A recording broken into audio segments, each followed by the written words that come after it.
तथाकथित आकाशीय क्षेत्र मनुष्य और प्रकृति की एकता का क्षेत्र है। इस क्षेत्र में दिव्य क्षेत्र या राजा क्षेत्र के बीच कोई अंतर नहीं है। द ग्रेट फर्मामेंट सील की आर्टिफैक्ट स्पिरिट ने कहा, किंग टियर पहले से ही इस क्षेत्र की सीमा है। कोई भी उच्च एक अवर्णनीय क्षेत्र होगा। इसे रहस्यमय कहा जाता है और यह सबसे रहस्यमय स्थिति है। इस क्षेत्र में आपको वास्तव में जीवन और मृत्यु को छूना है। इस क्षेत्र में जो कोई भी अधिक जीवन और मृत्यु को समझ सकता है, वह दुनिया की शक्ति को छूने में सक्षम होगा। यदि आप रहस्यमय क्षेत्र को समाप्त कर सकते हैं, तो आप रसातल दानव भगवान की तरह दाव पुष्टि क्षेत्र के रैंक में प्रवेश करने में सक्षम होंगे। ताई कैंग सील की भावना ने कहा, हालांकि यह करीब लगता है, आपके और रसातल दानव भगवान के बीच का अंतर स्वर्ग और पृथ्वी जितना बड़ा है। इस यात्रा को पूरा करने में उन्हें अनगिनत साल लगे। उस पर आपका एकमात्र लाभ यह है कि आपके पास यिन यांग जीवन और मृत्यु चित्रण है। यहाँ तक सूर्य राजा के काल में भी यिन यांग जीवन और मृत्यु चित्रण अभी भी एक प्रसिद्ध खजाना था। उस समय प्राचीन बेरेंस महाद्वीप पर हमला करने वाले एक दानव भगवान के हाथ में यिन यांग जीवन और मृत्यु चित्रण था। प्राचीन बेरेंस कबीले को कदम दर कदम पीछे हटने के लिए मजबूर होना पड़ा। यिन यांग जीवन और मृत्यु के चित्रण के गायब होने के बाद प्राचीन बेरेंस कुलों ने स्थिति को पलट दिया। यिन यांग जीवन और मृत्यु के चित्रण में जीवन और मृत्यु के रहस्य समाहित हैं। जब तक आप इसे समझ सकते हैं, आप दाव पुष्टिकरण क्षेत्र के रैंक में प्रवेश करेंगे और रसातल दानव भगवान के साथ प्रतिस्पर्धा करेंगे। ताई कैंग सील की आत्मा ने कहा, लेकिन मुझे जो चिंता है वह समय की कमी है। हालांकि यिन यांग जीवन और मृत्यु चित्रण में जीवन और मृत्यु के रहस्य शामिल हैं, मेरे पास इसका केवल एक छोटा सा हिस्सा है। इसका अधिकांश भाग रसातल दानव भगवान के हाथों में है। यही असली समस्या है।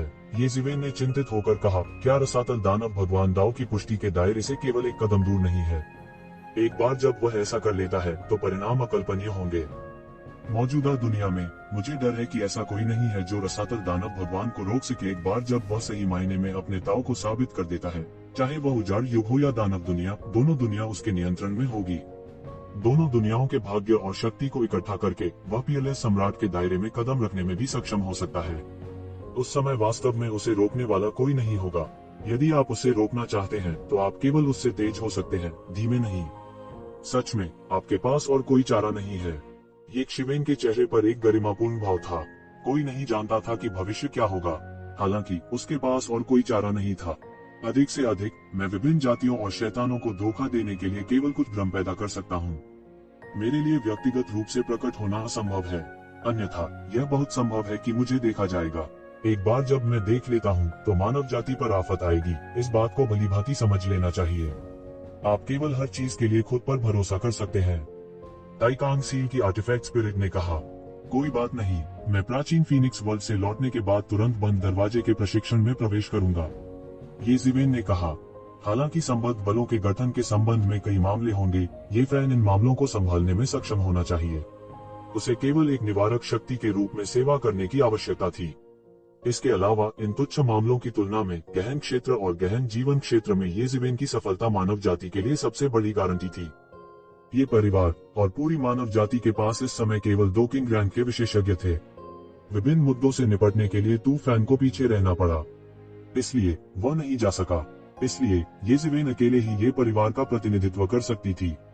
वह प्राचीन फीनिक्स वर्ल्ड में मानव जाति का प्रतिनिधित्व करेगा। प्राचीन फीनिक्स वर्ल्ड। ये जिवेन ने प्राचीन फीनिक्स वर्ल्ड के बारे में सोचते हुए अपने शरीर में एक गर्म धारा प्रवाहित महसूस की।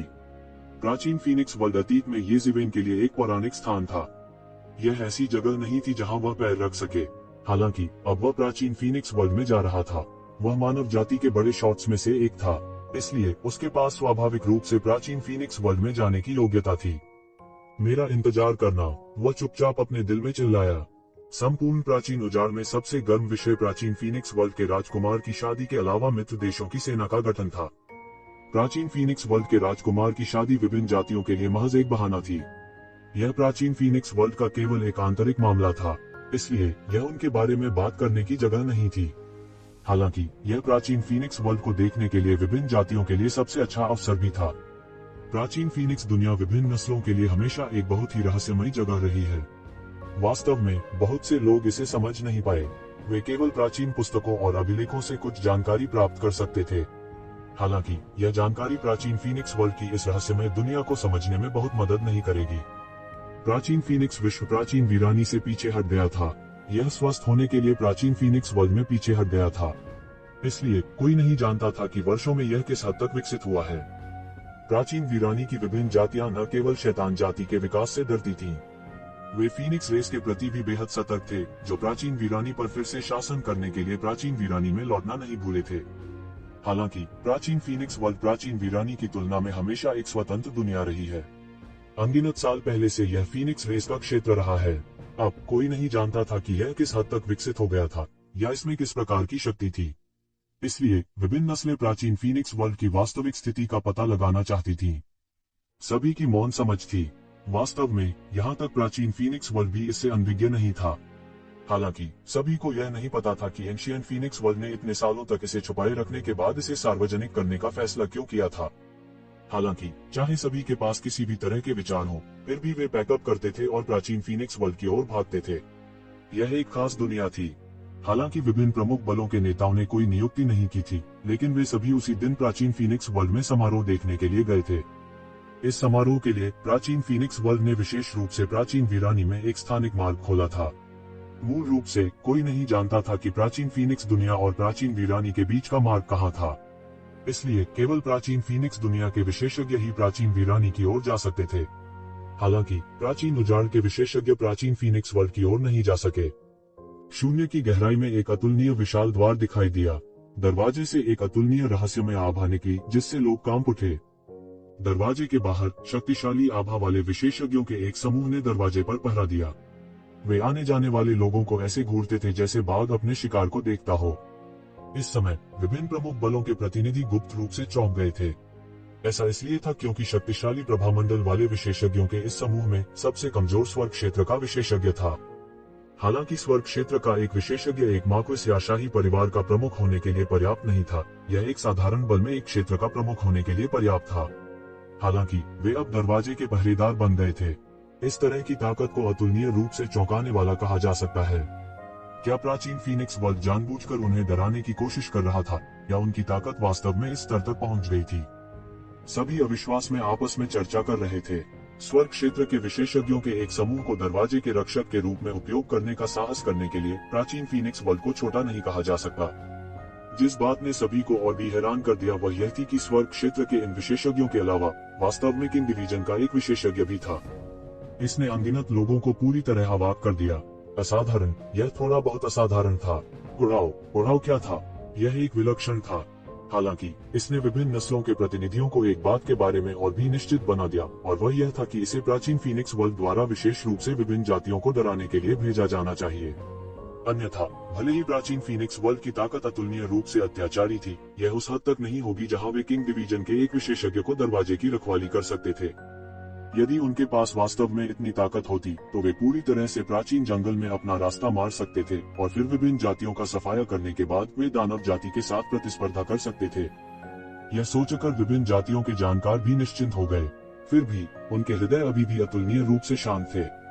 भले ही यह जानबूझकर किया गया हो, किंग डिवीजन के एक विशेषज्ञ को आकस्मिक रूप से भेजने में सक्षम होने के लिए प्राचीन फीनिक्स वर्ल्ड की ताकत की गहराई अभी भी हर किसी की अपेक्षाओं से अधिक थी। ये शिवेन सहित हर कोई अतुलनीय रूप से हैरान था। हालांकि प्राचीन फीनिक्स वर्ल्ड वर्तमान में विभिन्न जातियों का सहयोगी था, कभी कभी ये स्लीपवॉकिंग आसानी से लोगों को अच्छी नींद लेने में भी सक्षम नहीं कर सकता था। ये जिवेन, देखो, ये जिवेन यहाँ है।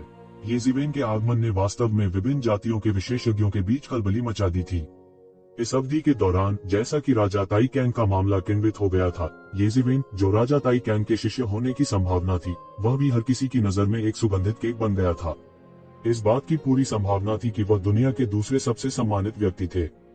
इसके अलावा ये जिवेन ने असेंबली ऑफ 1000 रेस के दौरान अपने अजेय कौशल का प्रदर्शन किया था। किंग डिवीजन के 7 विशेषज्ञों को लगातार मार डाला था। उन्हें वर्तमान प्राचीन जंगल का सबसे मजबूत विशेषज्ञ कहा जा सकता है, जिसके बारे में हर कोई जानता है। हाँ, इस अवधि के बाद वास्तव में कुछ लोग ऐसे थे जिन्होंने सबसे मजबूत विशेषज्ञ की उपाधि को स्वीकार करना शुरू कर दिया था। यह वास्तव में वह है।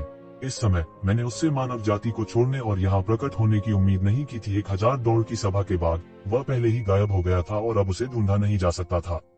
जैसा कि अपेक्षित था, वह अभी भी यहाँ दिखाई दिया। इसमें इतना अजीब क्या है? अब वह निश्चित रूप से एक प्रभावशाली व्यक्ति है। जब तक प्राचीन फीनिक्स दुनिया अंधी नहीं है, तब तक उसे निमंत्रित लोगों में से एक होना चाहिए। किसी ने तिरस्कार पूर्वक कहा। उसकी आभा तो देखो, मैं भी उसके आर पार नहीं देख सकता। उन्होंने पूरी तरह से किंग डिवीजन में कदम रख दिया है।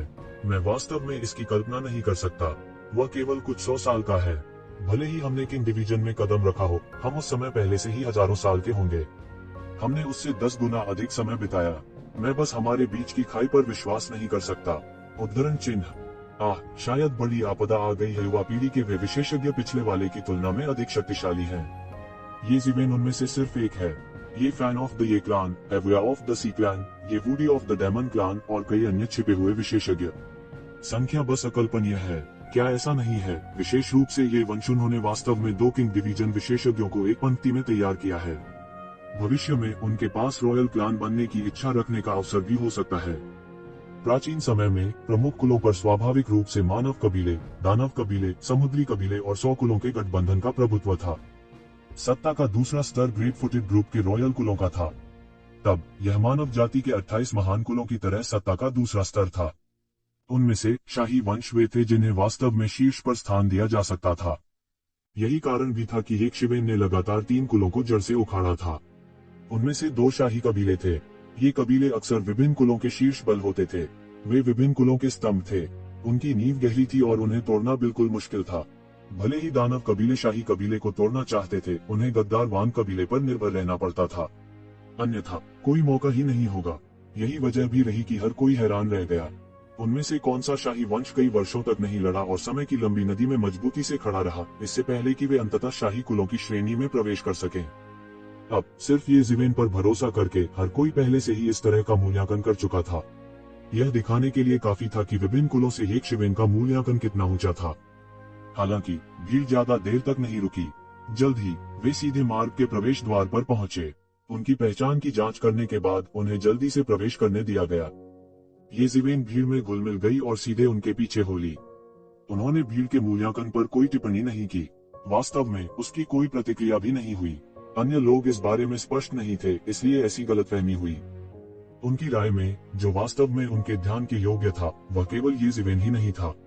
ये ज़िवेन चाहे कितना भी मजबूत क्यों न हो, उसके लिए एक कबीले को शाही कुलों के स्तर पर लाना असंभव था। ऐसा इसलिए था क्योंकि एक शाही कबीला बनने के लिए एक गहरी नींव और ताकत होने के अलावा, जो अब तक अन्य कुलीन कुलों को पार कर गया था, एक और छिपी हुई शर्त थी और वह थी एक राजा स्तर का बिजली घर। अन्यथा इसे रॉयल कबीले के रूप में नहीं माना जा सकता था। अन्य कुलों के लिए भी यही था। केवल एक बिजली घर जिसके पास एक राजा स्तर का बिजली घर था, वह शाही कबीले कहलाने के योग्य होगा। वास्तव में एक शाही कबीला बनने के बाद ही वे अमर विरासत कहलाने के योग्य होंगे। केवल एक अमर विरासत ही शाही वंश कहलाने के योग्य होगी। ताज पहनने के लिए भार तो उठाना ही पड़ता है। स्वयं सहित वर्तमान ये क्लान ऐसा करने के योग्य होने से बहुत दूर था। हालांकि उसे ऐसा लग रहा था कि राजा ताई कांग उसके पीछे खड़ा है। केवल यह बिंदु ही विभिन्न कुलों को एक नई रोशनी में देखने के लिए पर्याप्त था। वह विभिन्न कुलों को डराने के लिए राजा ताई कैंग के प्रभाव का उपयोग कर सकता था, लेकिन वह निश्चित रूप से जनता की राय से प्रभावित नहीं होगा और खुद को खो देगा। वास्तव में राजा ताई कैंग के बारे में विभिन्न अफवाहें मानव जाति द्वारा उनके इशारे पर फैलाई गई थी। मानव जाति कई वर्षों से मानव जाति पर हावी रही थी और उसकी अतुलनीय रूप से गहरी नींव थी। भले ही मानव जाति को भारी नुकसान उठाना पड़ा था, फिर भी यह खबर तेजी से फैली। बहुत जल्दी उसने अपना अभियान पूरा किया, जिससे अन्य जातियां मानव जाति से डरने लगीं। उनका लक्ष्य हासिल किया गया था। यदि वह अब अपना अहंकार खो देता, तो शायद उसकी भविष्य की प्रगति यहीं तक सीमित हो जाती। इंतजार। जैसे ही यक्षवेन दरवाजे पर कदम रखने ही वाली थी, अचानक एक ऊंची जगह से एक बड़ी घंटी की तरह तेज गड़गड़ाहट की आवाज आई। उसके बाद शून्य से हवा के झोंके चले। टकराना, एक अतुलनीय विशाल गर्जन ध्वनि सुनाई दी। फिर एक अतुलनीय रूप से विशाल कुल्हाड़ी सीधे आसमान से गिरी और सीधे कट गई। यह ये ज़िवेन के चेहरे के इतने करीब था कि अगर इसे थोड़ा सा साइड में कर दिया जाता तो ये ज़िवेन का सिर धड़ से अलग कर सकता था। यह अतुलनीय विशाल कुल्हाड़ी यक्षवेन के सामने जमकर गिरी। कुल्हाड़ी की पूरी सतह यक्षवेन के शरीर से काफी ऊंची थी। यह शून्य से टूट गया और पूरी दुनिया को टुकड़े टुकड़े कर दिया। इससे तेज गड़गड़ाहट की आवाज हुई। कान छिदवाने वाली ध्वनि एक विशाल ध्वनि तरंग में बदल गई और बह गई। अचानक आए इस बदलाव ने अचानक सबका ध्यान खींच लिया। यहाँ तक प्रवेश करने वाले प्रमुख बलों के नेता भी इस समय पीछे रह गए थे। सभी की निगाहें एक विशाल आकृति पर टिकी थी, जो शून्य में बादलों में उठी हुई थी। प्राचीन फीनिक्स क्षेत्र द्वारा मेहमानों के स्वागत के लिए भेजे गए विशेषज्ञों में से यह एकमात्र किंग ग्रेड विशेषज्ञ था। इस विशेषज्ञ का कद बहुत बड़ा था। वास्तव में वह एक छोटे पर्वत के समान था। वास्तव में वह एक मानवीय अशुभ जानवर की तरह लग रहा था। क्या गलत? क्या आप प्राचीन फीनिक्स क्षेत्र में अपने मेहमानों के साथ ऐसा व्यवहार करते हैं? येज़ेबेल का चेहरा इस समय भावहीन था। ऐसा लग रहा था कि वह बिल्कुल भी प्रभावित नहीं हुआ था। हम अपने मेहमानों के साथ कैसा व्यवहार करते हैं? मुझे इस बार मानव जाति को आमंत्रित किए जाने की याद क्यों नहीं है? क्या मैंने नहीं सुना है कि मानव जाति पहले ही समाप्त हो चुकी है? तुम अब भी यहाँ आने की हिम्मत कैसे कर सकते हो? क्या यह कोई ऐसी जगह है जहाँ आप आ सकते हैं? फीनिक्स रेस के उस विशाल किंग ग्रेड विशेषज्ञ ने कहा, यह मेरा निमंत्रण है। येज़ेबेल ने कुछ नहीं कहा। हालांकि जो लोग उससे परिचित थे वे जानते होंगे कि वह अपने दिल में गुस्से को जबरन रोक रहा था। येज़ेबेल के हाथ से रोशनी की एक किरण निकली और उस विशाल किंग ग्रेड विशेषज्ञ के हाथ में आ गई। निमंत्रण? क्या निमंत्रण? मैंने इसे क्यों नहीं देखा? उस विशाल किंग ग्रेड विशेषज्ञ ने उस आमंत्रण को कुचल दिया जो इस समय येज़ेबेल के हाथ से निकल गया था। मानव जाति पहले ही गिर चुकी है। हमने प्राचीन युग के अधिपति को आमंत्रित किया है। कोई टॉम, डिक या हैरी ही नहीं इसमें भाग ले सकता है। उस विशाल किंग ग्रेड विशेषज्ञ के चेहरे पर एक भयावह अभिव्यक्ति दिखाई दी। उसके रूखे चेहरे की मांसपेशियां हिलने लगी। क्या चल रहा है? प्राचीन फीनिक्स क्षेत्र ऐसा कैसे कर सकता है? क्या वे येज़ेबेल को यहाँ आने और उसे अपमानित करने के लिए आमंत्रित करना चाहते हैं? ये असंभव नहीं है। मैंने सुना है कि प्राचीन फीनिक्स क्षेत्र की कई प्रतिभाएं उसके हाथों गिर गई हैं। इसलिए यह संभव है कि वे यहाँ उनके लिए न्याय मांगने आए हों।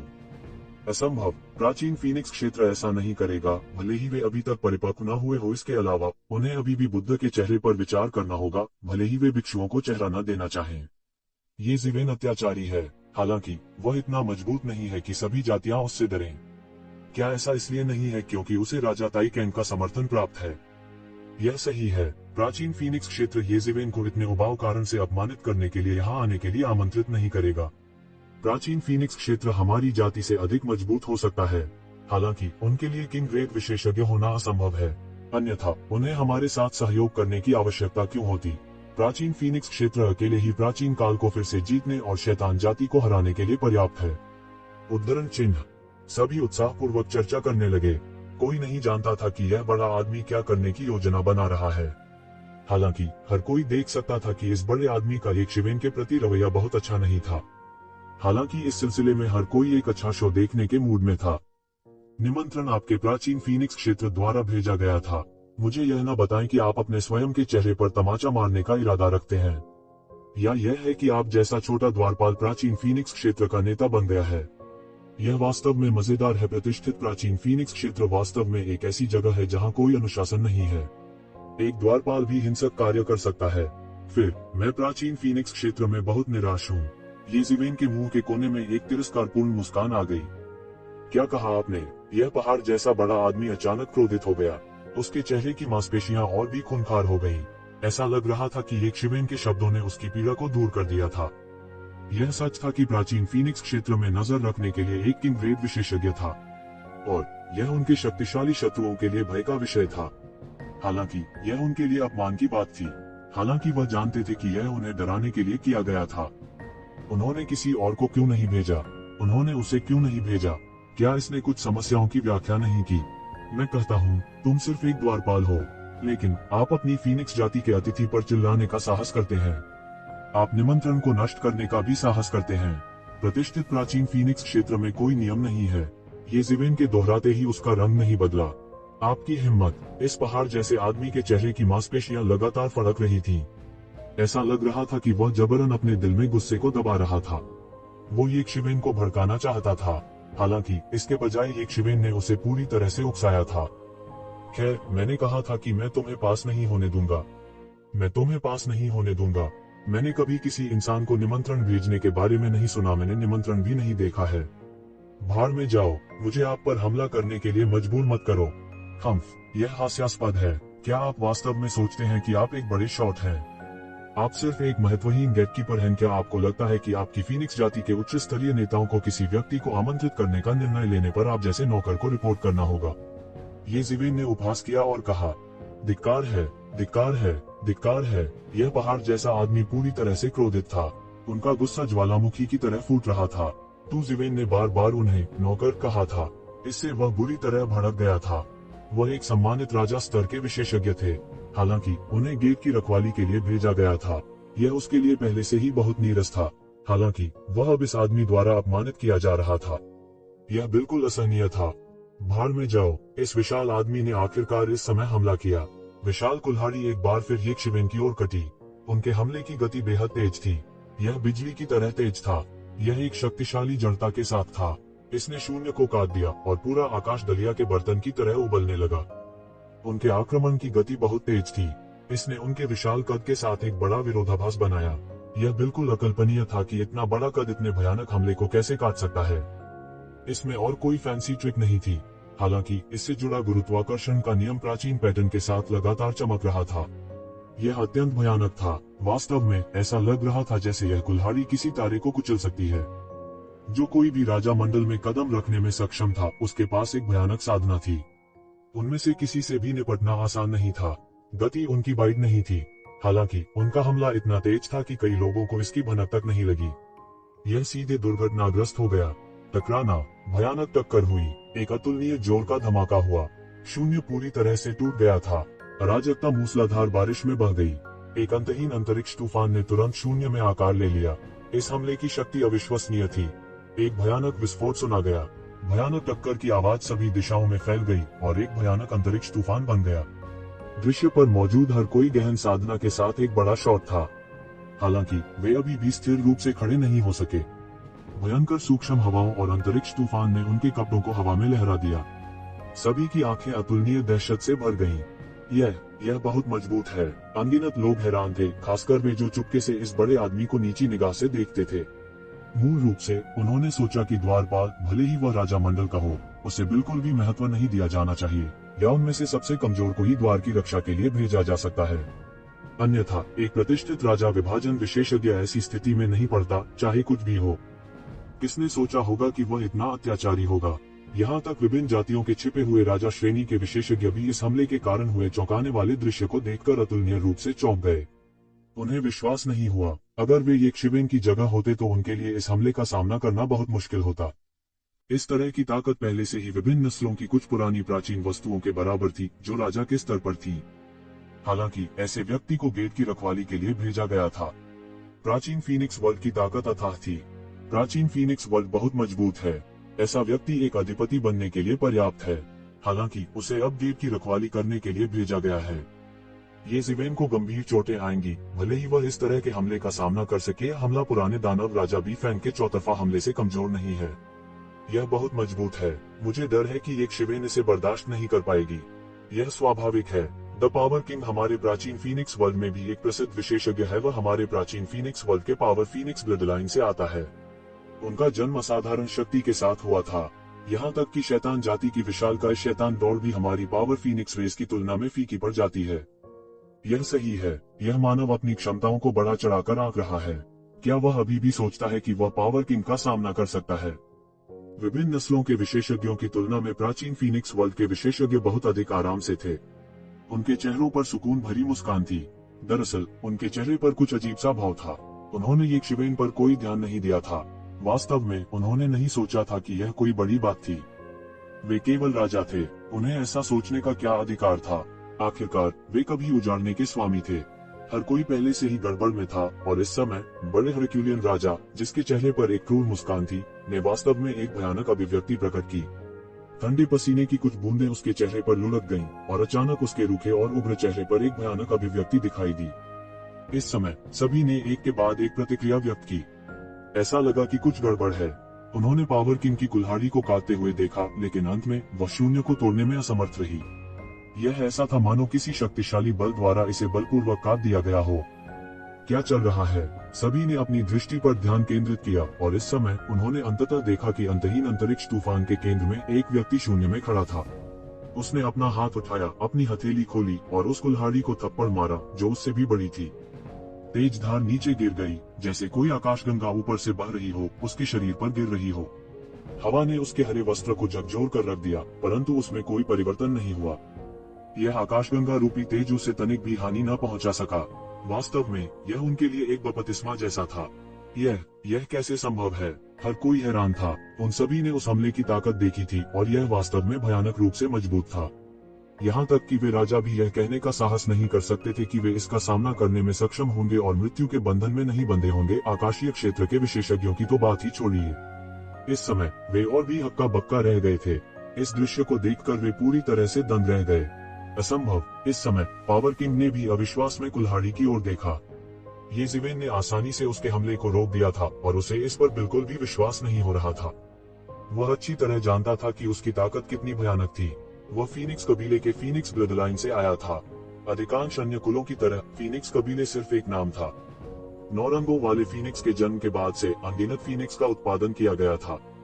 5 रंगों वाले Phoenix, heavenly Phoenix blood line, fire Phoenix और अन्य प्रसिद्ध फीनिक्स कुलों के अलावा स्ट्रैंड फीनिक्स कबीले की फीनिक्स ब्लड लाइन भी फीनिक्स कबीले की एक बहुत प्रसिद्ध शाखा थी। फीनिक्स ब्लड लाइन की इस शाखा में फीनिक्स ब्लड लाइन और अन्य प्रसिद्ध फीनिक्स कुलों, शक्ति फीनिक्स कबीले की फीनिक्स ब्लड लाइन भी फीनिक्स कबीले की एक बहुत प्रसिद्ध शाखा थी। फीनिक्स ब्लड लाइन की इस शाखा में उन्होंने लॉ ऑफ पावर की खेती में विशेषज्ञता हासिल की।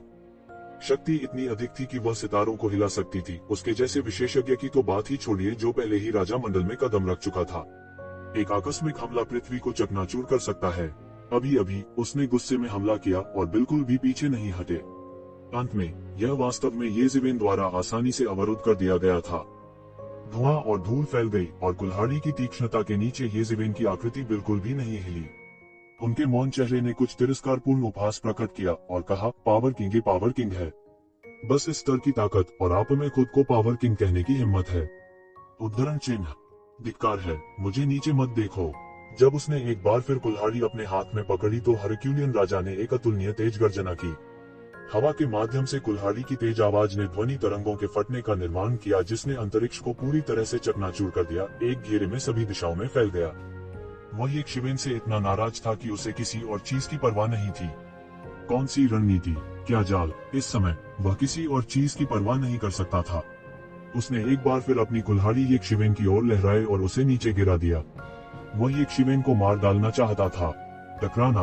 एक और अतुलनीय गर्जना थी और कुल्हाड़ी हवा में कटी हुई थी, लेकिन वह और नीचे नहीं आ सकती थी।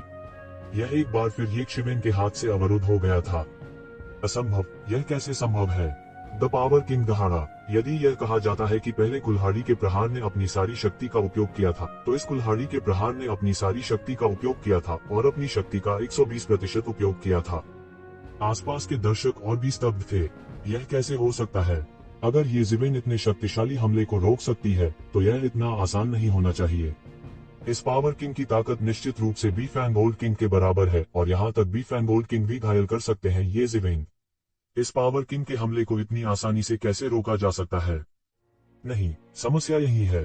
हालांकि येज़ेवेन ने लगातार 7 किंग ग्रेड मास्टर्स को मार डाला, लेकिन यह उस स्थिति में था जहां वह गंभीर रूप से घायल हो गया था और यह उसकी पूरी ताकत होनी चाहिए। कई लोग चौंक गए, खासकर वे जिन्होंने उस समय इसे अपनी आंखों से नहीं देखा था। उन्हें अफवाहों पर बिल्कुल विश्वास नहीं हुआ। येज़ेवेन ने 7 किंग ग्रेड मास्टर्स की हत्या कर दी थी, जो पहले से ही काफी चौंकाने वाला था। यह कहने की बात नहीं है कि उसे घेर लिया गया था। यहाँ तक अगर उसने उन्हें एक एक करके हरा दिया, तो यह प्राचीन बैरन को हिला देने के लिए पर्याप्त होगा। यह उल्लेख न करे कि यह 3 के खिलाफ 1 और 4 के खिलाफ 1 था। ऐसी परिस्थिति में और ऐसी स्थिति में जहाँ वे गंभीर रूप से घायल हो गए थे, वे इसे कैसे सहन कर सकते थे। उन्होंने खुद से पूछ रहे थे, अगर वे येज़ेवेन की जगह होते तो इतनी ताकत होना असंभव होता। इसके अलावा उनकी ताकत लगभग उस ताकत के चरम पर पहुंच गई थी जिससे प्राचीन बैरन में हर कोई परिचित था। यहाँ तक कि वे भी ऐसा नहीं कर सकते थे। एक कनिष्ठ जिसने सैकड़ों वर्षों तक खेती की थी, वह ऐसा कैसे कर सकता था। यह बिल्कुल असंभव था। लेकिन अब जब उन्होंने इसके बारे में सोचा तो यह वास्तव में संभव था। क्या यही उसकी असली ताकत है। विभिन्न जातियों के विशेषज्ञ उनके दिलों में पूरी तरह से स्तब्ध थे। उन्होंने मूल रूप से सोचा था कि उन्होंने येज़ेवेन को कम करके आंका था, लेकिन अब उन्हें एहसास हुआ कि उन्होंने अभी भी येज़ेवेन को कम आंका था। अपने चरम पर येज़ेवेन की ताकत वास्तव में बहुत भयानक थी। कुछ अधिक दूरदर्शी लोगों ने पहले ही पता लगा लिया था कि ऐसा अत्याचारी येज़ेवेन घायल क्यों होगा। किस तरह का व्यक्ति उसे गंभीर रूप से घायल कर सकता है। मुझे डर है कि किंग ग्रेड मास्टर भी ऐसा नहीं कर पाएंगे। क्या यह रहस्यमय क्षेत्र हो सकता है, या शायद रसातल शैतान भगवान ने सीधे कार्रवाई की, या यह राजा ताइकैंग के बाहर आने और सबसे मिलने से इनकार करने से संबंधित था। एक क्षण के लिए सबके मन में विचार उमड़ पड़े। प्राचीन बैरन्स की विभिन्न नस्लों के झटके की तुलना में प्राचीन फीनिक्स क्षेत्र के लोग लगभग मूर्खतापूर्ण रूप से डरे हुए थे। प्राचीन बेरेंस की विभिन्न जातियों के विशेषज्ञ इसके बारे में नहीं जानते थे, इसलिए उन्होंने पावर किंग को कुछ हद तक कम करके आंका था। हालांकि वे बहुत स्पष्ट थे कि पावर किंग प्राचीन फीनिक्स क्षेत्र में एक प्रसिद्ध और शक्तिशाली विशेषज्ञ भी थे। उसे द्वार पर पहरा देने के लिए भेजा गया था, न कि उसे अपमानित करने के लिए, बल्कि विभिन्न जातियों को डराने के लिए। सबसे महत्वपूर्ण बात यह है कि यह शैतान जाति के गुप्त आक्रमण से बचाव करना था। यदि शैतान जाति को प्राचीन फीनिक्स क्षेत्र की ओर जाने वाले द्वार का पता चलता है, तो वे सीधे बेलों का पीछा करेंगे और अपना रास्ता मारेंगे। प्राचीन फीनिक्स क्षेत्र के लिए यह एक आपदा के समान होगा। प्राचीन फीनिक्स दायरे की ताकत कमजोर नहीं थी और यह खुद को बचाने के लिए पर्याप्त थी। हालांकि युद्ध में बहुत जल्दी शामिल होना पहाड़ की चोटी पर बैठने और बाघों को लड़ते देखने की उनकी योजना के साथ पूरी तरह से असंगत था। यहाँ तक कि प्राचीन फीनिक्स क्षेत्र की विभिन्न जातियां भी प्राचीन फीनिक्स क्षेत्र के विचारों के बारे में बहुत स्पष्ट थीं। हालांकि जानते हुए भी वे कुछ नहीं कह सकते थे। आखिरकार यह प्राचीन फीनिक्स क्षेत्र को शैतान जाति के पक्ष में धकेलने से बेहतर था। वे जानते थे कि इसकी संभावना बहुत कम है, लेकिन फिर भी उन्होंने जोखिम उठाने की हिम्मत नहीं की। पीठ में छुरा घोंपा जाने से बचने के लिए वे केवल गुप्त रूप से प्राचीन फीनिक्स क्षेत्र के खिलाफ अधिक सतर्क हो सकते थे। इस बार प्राचीन फीनिक्स क्षेत्र के राजकुमार का विवाह प्राचीन फीनिक्स क्षेत्र की वास्तविक स्थिति का पता लगाने का एक शानदार अवसर था। यह एक अभूतपूर्व महत्व था। उन्होंने शक्ति राजा को शैतान जाति से रक्षा करने के लिए भेजा था। वह एक असहनीय सेवक नहीं था जैसा कि एक शिवन ने कहा था। इसके बजाय वह एक वास्तविक विशेषज्ञ थे। वास्तव में उनकी भी एक असाधारण पृष्ठभूमि थी। वह एक शक्तिशाली विशेषज्ञ थे। स्वर्ग के क्षेत्र का एक साधारण विशेषज्ञ उसकी तुलना नहीं कर सकता था। हालांकि अपनी कुल्हाड़ी के लगातार 2 वार के बाद भी पावर किंग इस मानव का कुछ नहीं कर पाए थे। क्या यही थी इस इंसान की असली ताकत जिसके नाम ने कुछ समय पहले दुनिया को हिलाकर रख दिया था? वे और भी चकित थे क्योंकि वे और अधिक जानते थे। येज़ेबेल ने एक बार फिर इस हमले को रोक दिया था। इस बीच येज़ेबेल, जो हमेशा से रक्षात्मक स्थिति में थी, ने आखिरकार उस समय हमला किया जब हर कोई अभी भी सदमे की स्थिति में था। उसने बिजली की तरह तेजी से शून्य में छेद किया और एक मुक्का मारा। अंतहीन आत्मा ऊर्जा उसकी मूर्ति से अवशोषित हो गई और एक विशाल चक्रवात बन गया। इसके बाद यह कुल्हाड़ी पर गिर गया। टकराना, येज़ेबेल की मूर्ति और कुल्हाड़ी एक दूसरे से टकराई, जिससे एक तेज और मधुर ध्वनि उत्पन्न हुई। सभी की आंखें फैल गईं। उन्हें विश्वास नहीं हुआ। उसका शरीर कितना अत्याचारी था। यह एक सर्वोच्च उपकरण के साथ संघर्ष कर सकता है। वह सिर्फ एक राक्षस था। Crack crack crack. हालांकि जब सभी ने सोचा कि यह खत्म हो गया है, तो वह अतुलनीय रूप से तेज कुल्हाड़ी हर किसी की आंखों के सामने थोड़ा थोड़ा करके बिखर गई। यह रद्दी लोहे के ढेर में बदल गया। वह अपने नंगे हाथों से एक सर्वोच्च हथियार को नष्ट करने में सक्षम था। यह व्यक्ति, इस व्यक्ति का भौतिक शरीर शायद गोल्डन ड्रैगन कबीले से भी अधिक भयानक है। केवल युवा देवता ही उसके साथ कंधे से कंधा मिलाकर खड़े हो सकते थे। एक राजा रैंक विशेषज्ञ ने खुद से कहा, उनकी खेती इस स्तर तक पहुंच गई थी, इसलिए वह प्राचीन काल के रहस्यों के बारे में स्वाभाविक रूप से बहुत स्पष्ट था।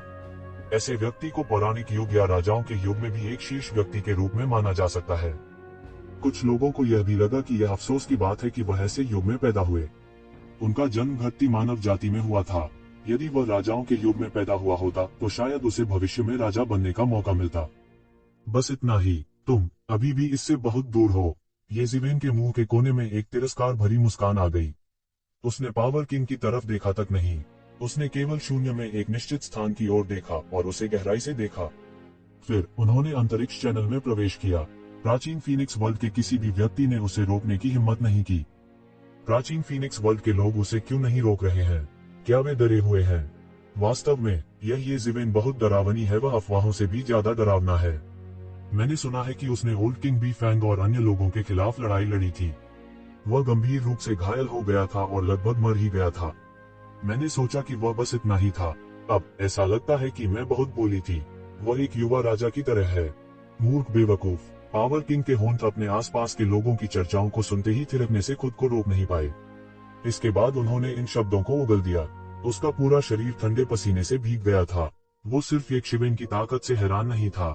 सबसे महत्वपूर्ण बात यह थी कि सभी ने केवल यह देखा कि कुल्हाड़ी टूट गई थी, लेकिन वे यह नहीं जानते थे कि शक्ति कुल्हाड़ी से होकर गुजरी थी और उसके शरीर पर कार्य कर रही थी। भयानक विस्फोटक शक्ति ने तुरंत उसके पूरे शरीर को पंगु बना दिया था। अब भी उसके पूरे शरीर में धीरे धीरे कुछ गतिशीलता आ गई थी। फिर भी उसने उतावलेपन से काम लेने की हिम्मत नहीं की। वह केवल येज़ेबेल को अंतरिक्ष चैनल से गुजरते हुए देख सकता था।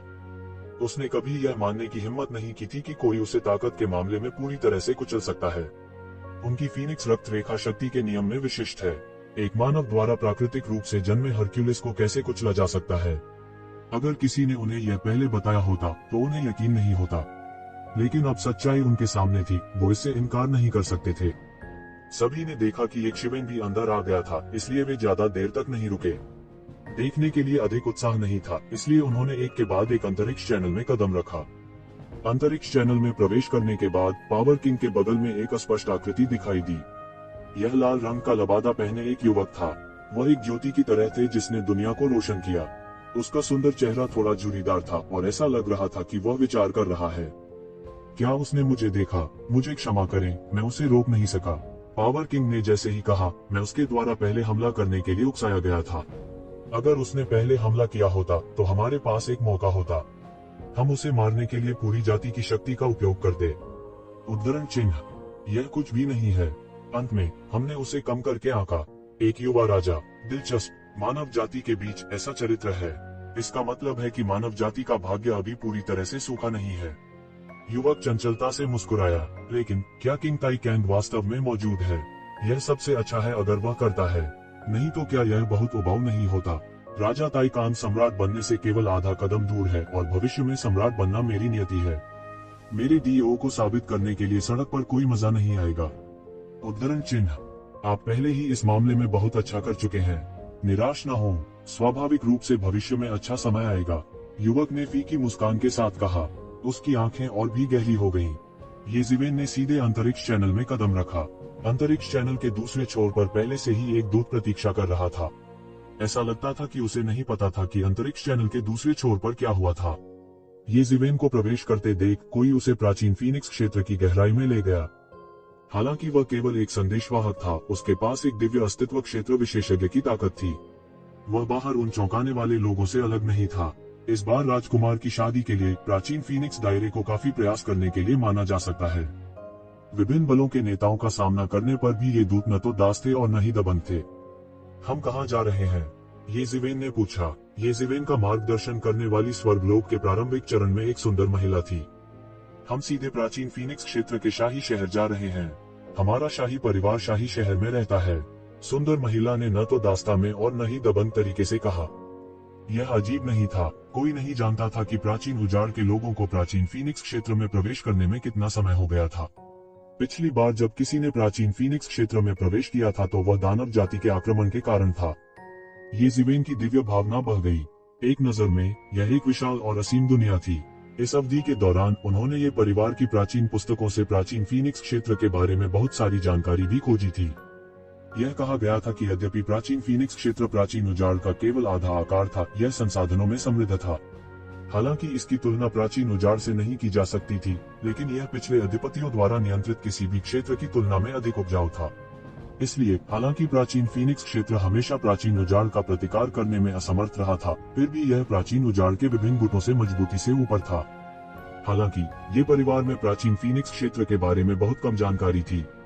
ऐसा इसलिए था क्योंकि यह एक स्वतंत्र दुनिया थी। केवल प्राचीन फीनिक्स क्षेत्र के लोग ही प्राचीन उजाड़ में आ सकते थे। हालांकि प्राचीन उजाड़ के लोग प्राचीन फीनिक्स क्षेत्र में नहीं जा सकते थे। ऐसा इसलिए था क्योंकि प्राचीन फीनिक्स क्षेत्र एक शक्ति के नियंत्रण में था, इसलिए वे पूरी दुनिया को आसानी से सील कर सकते थे। हालांकि प्राचीन उजाड़ नहीं कर सका।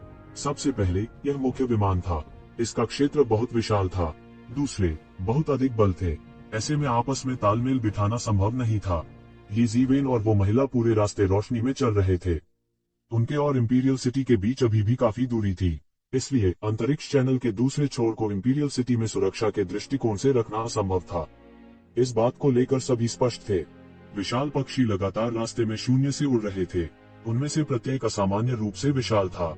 इसके अलावा वे एक भयानक आभा उत्सर्जित कर रहे थे। हालांकि जब उन्होंने इन दोनों लोगों को देखा तो उनमें से किसी ने भी आने की हिम्मत नहीं की। ऐसा लग रहा था जैसे वे जानते थे कि इन दो लोगों के साथ खिलवाड़ नहीं किया जाना था। हालांकि येज़िवेन को जो बात अजीब लगी वह यह थी कि वह स्पष्ट रूप से प्राचीन फीनिक्स क्षेत्र में एक शहर को जमीन से ऊपर उठते हुए देख सकता था। संपूर्ण प्राचीन फीनिक्स क्षेत्र बहुत समृद्ध था। हालांकि जो बात उसे अजीब लगी वह यह थी कि यहाँ कई अलग अलग नस्लें थीं। वह मानव जाति, समुद्री जाति, दानव जाति और यहाँ तक कि शैतान जाति के लोगों को भी देख सकता था। क्या चल रहा है? ये शिवेन अपने दिल में बहुत हैरान थी। हालांकि वह कुछ देर सोचने के बाद तुरंत समझ गया। मुझे डर है कि प्राचीन फीनिक्स दायरे की महत्वाकांक्षा छोटी नहीं है। ये शिवेन का दिल दूसरी ताकतों के सरदारों की तरह ही आशंका से भरा हुआ था। हालांकि जब वह अपना मुंह खोलने वाला था तो उसने अचानक एक अतुलनीय विशाल रथ को शून्य में देखा। 9 दुर्लभ पक्षियों और अजीब जानवरों के शरीर दुर्जय आभा छोड़ रहे थे। हालांकि उनमें से केवल एक ही इस समय रथ खींच रहा था। पूरा रथ एक छोटे शहर जैसा लग रहा था। यह शून्य के पार चला गया था और अतुलनीय रूप से चौंकाने वाला था। रथ से एक अत्याचारी आभा निकल रही थी। यह विशाल आकाश में चला गया और सभी दिशाओं में फैल गया। ऐसा प्रतीत नहीं होता कि उसे प्राचीन फीनिक्स क्षेत्र के बारे में कोई संदेह है। ये शिवेन ने स्पष्ट रूप से महसूस किया कि जब उसने देखा तो किसी की दिव्य भावना उन पर हावी हो गई थी। ऐसा लग रहा था जैसे उस व्यक्ति को पता चल गया हो कि कोई खतरा नहीं है। तब वह व्यक्ति रथ सहित इन दोनों के सामने से ओझल हो गया। यह कौन है? ये शिवेन ने पूछा कि उसने देखा कि रथ गायब हो गया था। क्या ऐसा हो सकता है कि यह आपके प्राचीन फीनिक्स दायरे का एक बड़ा शॉट है? बिल्कुल नहीं, यह एक अमर विरासत के मार्शल ग्रेट मास्टर का रथ है। वे दुनिया के प्रामाणिक मार्शल आर्ट चिकित्सकों के रूप में जाने जाते हैं। सुंदर स्त्री ने रथ की ओर देखा। वह इस पर मोहित लग रही थी। ये शिवेन को हैरान कर गया था। किसी को पता होना चाहिए कि यह खूबसूरत महिला शुरू से ही न तो दासी थी और न ही दबंग। वास्तव में वह उसके हृदय में गर्व और तिरस्कार को हल्का सा भी महसूस कर सकता था। हालांकि जब उसने इस मार्शल ग्रेट मास्टर का जिक्र किया तो उसके चेहरे पर आकर्षण का निशान दिखाई दिया। इस मार्शल ग्रेट मास्टर की उत्पत्ति क्या थी? कैसे आया? उसने इस मार्शल ग्रेट मास्टर के बारे में कभी नहीं सुना। क्या मैं जान सकता हूँ कि यह मार्शल ग्रेट मास्टर किस दुनिया से आता है? ये शिवेन पूछे बिना न रह सकी। वे स्वर्ग के क्षेत्र की अमर विरासत है। यह सामान्य है कि विशिष्ट अतिथि उनके बारे में नहीं जानते, सुंदर महिला ने समझाया। स्वर्ग क्षेत्र। ये शिवेन का दिल अचानक कांप उठा। उसे याद आया कि उसने पहले क्या सीखा था। देवताओं के युद्ध क्षेत्र में जो देवता दब गए थे वे या तो गिर गए थे या गहरी नींद में सो गए थे। उन्होंने स्वर्ग क्षेत्र नामक स्थान पर आक्रमण किया था और वे अंतरिक्ष चैनल के माध्यम से एक सर्वशक्तिमान विशेषज्ञ द्वारा पराजित हो गए थे। अतः वे युद्ध के मैदान में दब गए थे। वह कैसी दुनिया थी? यह देवताओं को भी हरा सकता था। ऐसा लगता है कि इस मार्शल ग्रेट मास्टर का एक असाधारण मूल था। यह एक सम्राट की अमर विरासत है। यह एक अमर विरासत है जो एक बार शाही सम्राट से आई थी। इस खूबसूरत महिला के शब्दों ने ये शिवेन को बुरी तरह चौंका दिया था। सम्राट भगवान सम्राट स्तर का एक बिजलीघर था। उनमें से कोई भी एक पृथ्वी बिखरने वाला बिजलीघर था। वे दुनिया के एक हिस्से पर शासन कर सकते थे। वे सच्चे सर्वोच्च सम्राट थे। हिडन डेविल कबीले और पतित देवदूत कबीले के अलावा अन्य 6 कबीले पूरी शैतान दुनिया पर मजबूती से शासन करने में सक्षम थे। केवल एक ही कारण था कि डेविल रेस के 8 रॉयल कुल पूरे डेविल वर्ल्ड पर मजबूती से शासन करने में सक्षम थे। ऐसा इसलिए था क्योंकि उनके पास सम्राट स्तर के पात्र थे। दानव जाति ने एक बार प्राचीन वीरानी पर शासन किया था। इसका कारण यह था कि उन्होंने एक बार एक सम्राट स्तर के चरित्र का निर्माण किया था। केवल एक ही कारण था कि क्यों प्राचीन फीनिक्स क्षेत्र दानव जाति से भी अधिक प्राचीन वीरानी पर शासन करने में सक्षम था। ऐसा इसलिए था क्योंकि उन्होंने एक सम्राट स्तर के विशेषज्ञ का निर्माण किया था। इस दुनिया में एक क्षेत्र पर शासन करने वाली सभी प्रसिद्ध बड़ी जातियों ने एक बार सार्वभौम सम्राट पैदा किए थे। उनके पास अविश्वसनीय संचय था जिसकी सामान्य दौड़ कल्पना नहीं कर सकती थी। ये शिवेन स्वाभाविक रूप से अपने दिल में बेहद हैरान थी। सैन्य पूर्वज का नाम दूर दूर तक फैल गया है। सम्राट किंग ने स्वर्ग क्षेत्र को पुनर्जीवित करने के लिए अपनी ताकत का इस्तेमाल किया और मार्शल पूर्वज की नींव स्थापित की। वह एक असाधारण व्यक्ति है। जैसे ही सुंदरी बोली उसके चेहरे पर एक आकर्षण का भाव प्रकट हुआ। तब यह सुंदर स्त्री कुछ नहीं बोली। ये शिवेन ने भी ज्यादा नहीं पूछा, लेकिन उन्होंने इसे ध्यान में रखा। हालांकि वे दोनों गाड़ी को पकड़ नहीं पाए, फिर भी वे बहुत तेज थे। जब वे अपनी पूरी ताकत का उपयोग नहीं कर रहे थे तब भी वे बहुत तेज थे, बिजली की तरह तेज। 2 घंटे से भी कम समय में वे पहले से ही प्राचीन फीनिक्स दुनिया के आधे हिस्से को पार कर चुके थे और इंपीरियल सिटी पहुंचे थे। पूरे इंपीरियल सिटी ने एक अनगिनत क्षेत्र पर कब्जा कर लिया और इसकी शहर की दीवारें अज्ञात संख्या में मीलों तक फैली हुई थीं। सुनहरे शहर की दीवारें ऐसी प्रतीत होती थीं मानो उन्हें सोने से ढक दिया गया हो। शहर की सतह वर्षों से अपक्षय के निशान से ढकी हुई थी। इसने इंपीरियल सिटी के लंबे इतिहास का संकेत दिया। शहर की दीवारों पर कई दुर्जय जादुई सरनियां उकेरी गई थीं। संपूर्ण इंपीरियल सिटी एक अत्याचारी आभा से बाहर निकल रही थी। अनगिनत आभाओं के संघनन से संपूर्ण इंपीरियल सिटी का निर्माण हुआ और वे आकाश में मंडरा रहे थे। आम लोग उन्हें नहीं देख पाए। हालांकि यह तथाकथित नियति थी, यह एक कबीले की नियति थी। इसे देखकर मोटे तौर पर समझा जा सकता है। इसमें कोई संदेह नहीं था कि प्राचीन फीनिक्स की दुनिया का शाही शहर येज़िवेन का अब तक का सबसे बड़ा शहर था। यह सबसे समृद्ध शहर भी था। शायद यहाँ तक मानव इंपीरियल कोर्ट भी इससे हीन था। येज़िवेन अंत में इस खूबसूरत महिला के मार्गदर्शन में आंगनों के एक समूह में पहुंचे। विभिन्न कुलों के प्रतिनिधिमंडल प्रांगणों के एक समूह में बस गए थे। वास्तव में यह कहना बेहतर होगा कि यह प्रांगणों के समूह के बजाय एक छोटा शहर था। प्राचीन फीनिक्स वर्ल्ड के राजकुमारों की शादी में भाग लेने के लिए विभिन्न दुनिया से आए पावरहाउस यहाँ एकत्र हुए थे। 8 पैरों और 2 पंखों वाले अत्याचारी जानवर थे। उनकी क्रूर शक्ति आकाश को हिला रही थी। शक्तिशाली उड़ने वाले जानवर भी थे और प्राचीन आभा वाले कई अजीब जानवर भी थे। उन्होंने मानव रूप नहीं लिया, बल्कि सीधे अपने पशु रूपों में प्रकट हुए, जिससे वे और भी अधिक शक्तिशाली दिखाई दिए। उन्होंने मूल रूप से सोचा था कि प्राचीन फीनिक्स वर्ल्ड ने केवल प्राचीन उजाड़ युग के विभिन्न कुलों को आमंत्रित किया था। हालांकि दूसरी दुनिया से कई अत्याचारी जीव भी यहाँ असल में आए थे। ऐसी कई दुनियाएं थीं जिनके बारे में प्राचीन काल में कभी नहीं सुना गया था। इसके अलावा यह इन अत्यंत शक्तिशाली अशुभ जानवरों को उत्पन्न कर सकता है। जाहिर है, यह ट्रू मार्शल वर्ल्ड की तरह कोई छोटी दुनिया नहीं थी। यह एक अत्यंत विशाल संसार था। हालांकि ये येज़िवेन अकेले आए थे, वे मानव जाति के प्रतिनिधि थे। इसलिए उसे प्राचीन उजाड़ युग के विभिन्न कुलों के साथ बैठने की व्यवस्था की गई थी। मानव जाति के प्रतिनिधि के रूप में येज़िवेन ने एक स्वतंत्र प्रांगण भी प्राप्त किया। विभिन्न दुनियाओं के कई शीर्ष कुलीन इस क्षेत्र में एकत्रित हुए और यह तुरंत परेशानी का स्थान बन गया। एक तूफान चल रहा था। प्राचीन फीनिक्स क्षेत्र ने लोगों को यह चेतावनी देने के लिए भी भेजा था कि इस समय के दौरान बाहर नहीं जाना सबसे अच्छा है। यह किसी भी टकराव को होने से रोकने के लिए था। यह बुरा होगा। सुबह सुबह जिस आंगन में येज़िवेन ठहरे हुए थे, वहां से तेज आवाज आई। अभी वह नींद से जागा ही था कि अचानक उसने देखा कि एक बड़ा सा पंजा आसमान से नीचे दब रहा है। ऐसा लग रहा था मानो पंजा उनके पूरे आंगन को कुचल डालने वाला है। यहाँ इतना दिलेर होने की हिम्मत कौन करता है? एक जोर की गर्जना के साथ एक पानी की तलवार आकाश से उतरी और सीधे उस अतुलनीय विशाल पंजे पर जा गिरी। जोरदार धमाके के साथ वे टकरा गए। गड़गड़ाहट, विस्फोट के बीच शून्य हिंसक रूप से विकृत हो गया, कागज के एक टुकड़े की तरह पागलपन से मुड़ गया।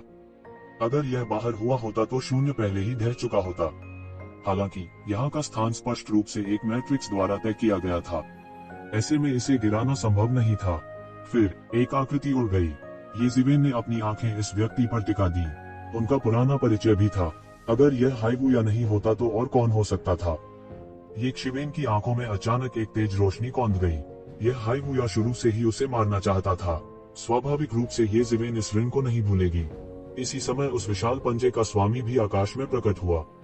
यह एक बहुत बड़ा अशुभ जानवर था जिसका पूरा शरीर पिचका काला था। बिजली की गड़गड़ाहट से टिमटिमा रहा था। यह कुछ किलिन जैसा दिखता था। हालांकि इसका और भी अधिक क्रूर रूप था। उसका पूरा शरीर वज्र और बिजली से ढका हुआ था। यह एक वज्र जानवर की तरह लग रहा था। यह क्षेत्र मेरे द्वारा छीन लिया गया है। यदि आप मरना नहीं चाहते हैं तो चले जाओ। इस विशाल पशु ने अपना मुंह खोला और उसकी गड़गड़ाहट की आवाज एक बड़ी घंटी की तरह थी। यह हत्यारा कौतुक कैसे निकला। कहा जाता है कि बिजली वाला जानवर प्राचीन फीनिक्स राजकुमार की शादी में भाग लेने के लिए प्रोफाउंड वर्ल्ड बैटलफील्ड से आया था। यह एक ऐसा अस्तित्व है जो प्रोफाउंड वर्ल्ड बैटलफील्ड में लड़ा है। इसकी खेती पहले ही एक अकल्पनीय स्तर तक पहुंच चुकी है। क्या ऐसा नहीं है? ये लोग हैं कौन? उनकी नजर इस हत्यारे पर कैसे पड़ी? मुझे लगता है कि इसे प्राचीन बैरेंस महाद्वीप कहा जाता है। केवल भगवान ही जानता है कि यह कौन सा दूरस्थ क्षेत्र है। तुम लोग नहीं जानते। प्राचीन बेरेंस महाद्वीप कोई दूरस्थ क्षेत्र नहीं है। इसके विपरीत यह अतीत में प्रसिद्ध दानव क्षेत्र का स्थान है। उसके बाद दानव जाति असंख्य स्वर्गों पर हावी हो गई। अनेक लोग उनके प्रदेश थे। अब कई दुनियाओं में अभी भी दानव जाति की ताकतें मौजूद हैं। वे ऐसे पात्र नहीं है जिनके साथ छेड़छाड़ की जा सके। मैंने इसके बारे में कभी नहीं सुना। इसका पतन अवश्य हुआ होगा। इसमें ऐसा क्या खास है? यहाँ तक सम्राट भी हमेशा के लिए जीवित नहीं रह सकता। इसके बाद दानव जाति ने दुनिया पर शासन करने वाले कई दानव सम्राट पैदा किए। वे बेहद साहसी थे। वे यहाँ तक अंडरवर्ल्ड पर हमला करने की हिम्मत भी की। अंत में वे अभी भी स्वर्ग के दायरे में मानव जाति द्वारा आधे से पीट कर मार डाले गए थे। वे लगभग पलटवार कर रहे थे। हर पीढ़ी में प्रतिभाएं उभरती हैं। उनमें से प्रत्येक सैकड़ों वर्षों तक रास्ता दिखाता है। संख्य स्वर्गों के इतिहास के अनगिनत वर्षों में किसका गौरवशाली समय नहीं रहा है। शायद कोई गरीब जगह है जहां बादशाह रहा करते थे, लेकिन कोई बात नहीं, देखने के लिए एक अच्छा शो है। कई लोगों ने तुरंत चर्चा शुरू कर दी। वे विभिन्न दुनियाओं से आए थे और उन दुनियाओं के कुलीन थे। उनमें से कौन एक अत्यंत साहसी स्वामी, एक युवा प्रतिभा या एक क्षेत्र का स्वामी नहीं था। अपनी ही दुनिया में वे कानून विहीन अस्तित्व थे। अगर उनकी चर्चा दूसरों द्वारा सुनी जाती है तो उन्हें परवाह नहीं थी। इन चर्चाओं को सुनकर प्राचीन बेरेंस महाद्वीप के लोगों के भाव भद्दे हो गए। उन्होंने मूल रूप से सोचा था कि वे प्राचीन फीनिक्स क्षेत्र के सम्मानित अतिथि होंगे, लेकिन अब ऐसा लग रहा था कि वे प्राचीन फीनिक्स क्षेत्र द्वारा आमंत्रित अतिथियों का केवल एक हिस्सा थे। जिस बल पर उन्हें बहुत गर्व था, उसे वास्तव में किसी दूरस्थ क्षेत्र के रूप में माना जाता था। इससे कोई फर्क नहीं पड़ता कि वे इसके बारे में कैसे सोचते थे, वे उदास और उदास महसूस करते थे। दफा हो जाओ, मुझे तुम्हें मारने के लिए मजबूर मत करो। क्या तुम सागर कबीले से हो? इस समय बिजली के जानवर की नजर हाइवुया पर पड़ी। तुम सागर कबीले के सिर्फ एक कमजोर सदस्य हो। तुम्हारी मेरे सामने चिल्लाने की हिम्मत कैसे हुई? तुम्हें क्या लगता है कि तुम कौन हो? प्रोफाउंड वर्ल्ड बैटलफील्ड में मैंने समुद्री कबीले के अनगिनत सदस्यों को मार डाला है। अनुमान, इस समय सीक्लान की सेना के कई प्रतिनिधियों ने उड़ान भरी और मारपीट की। वे सभी समुद्री वंश के स्वामी और राजा मंडल के विशेषज्ञ थे। उनमें से किसी को भी प्राचीन बेरेंस में शानदार प्रतिष्ठा के साथ एक प्रभावशाली व्यक्ति कहा जा सकता है। इस समय वे स्वाभाविक रूप से अपनी प्रतिष्ठा को कमजोर नहीं करेंगे। दफा हो जाओ, मेरा रास्ता मत रोको। इस समय बिजली के जानवर ने तुरंत हमला किया और अपने सामने के पंजों को काट लिया। टकराना, टकराना, टकराना, एक अतुलनीय भयानक टक्कर हुई। किंग डिवीजन के इन विशेषज्ञों को तुरंत उड़ा दिया गया। उनके शरीर को ऐसा लगा जैसे उन पर किसी पहाड़ ने बमबारी की हो। उनके पूरे शरीर को ऐसा लगा जैसे वे टूटने वाले हैं। 100 क्लैन एलायंस और दानव जाति के विशेषज्ञ जो अभी तक बाहर नहीं गए थे, वे भी इस समय गूंगे थे। वे विश्वास नहीं कर सकते थे कि एक शिवेन ने एक ही झटके में किंग डिवीजन के इतने सारे विशेषज्ञों को घायल कर दिया था। उन्होंने मूल रूप से सोचा था कि एक शिवेन के लिए किंग डिवीजन के इतने सारे विशेषज्ञों को एक ही लड़ाई में मारना पहले से ही एक चौंकाने वाला चमत्कार था। उन्हें उम्मीद नहीं थी कि यह बिजली वाला जानवर और भी भयानक होगा। कितना अहंकारी है, यह सिर्फ एक बिजली का जानवर है। प्राचीन बेरेंस के खून वाला कोई व्यक्ति इतना घमंडी कैसे हो सकता है? हाइवुया ने ठंडेपन से कहा। हालांकि यह बिजली वाला जानवर अतुलनीय रूप से अहंकारी था, हाइवुया एक धक्का देने वाला व्यक्ति नहीं था जिसे आसानी से धमकाया जा सके। मैं सिर्फ अहंकारी हो रहा हूँ, तुम मेरा क्या कर सकते हो? जैसे ही बिजली के जानवर ने बात की, उसने तुरंत हमला कर दिया। इसका प्रहार बिजली की तरह तेज था और यह अत्यंत तेज था। सभी ने एक तेज भेदी ध्वनि और शून्य में बाद की छवियों की एक श्रृंखला सुनी। यह बिजली वाला जानवर पहले ही हाइवुया के सामने झपट चुका था। इसके विशाल अग्रपंजों की जोड़ी ने तुरंत एक क्रॉस का गठन किया और हाइवुया पर पंजा लगाया। बच्चों का खेल, हाइवुया ने धीरे से कहा। उनका फिगर अचानक हिल गया।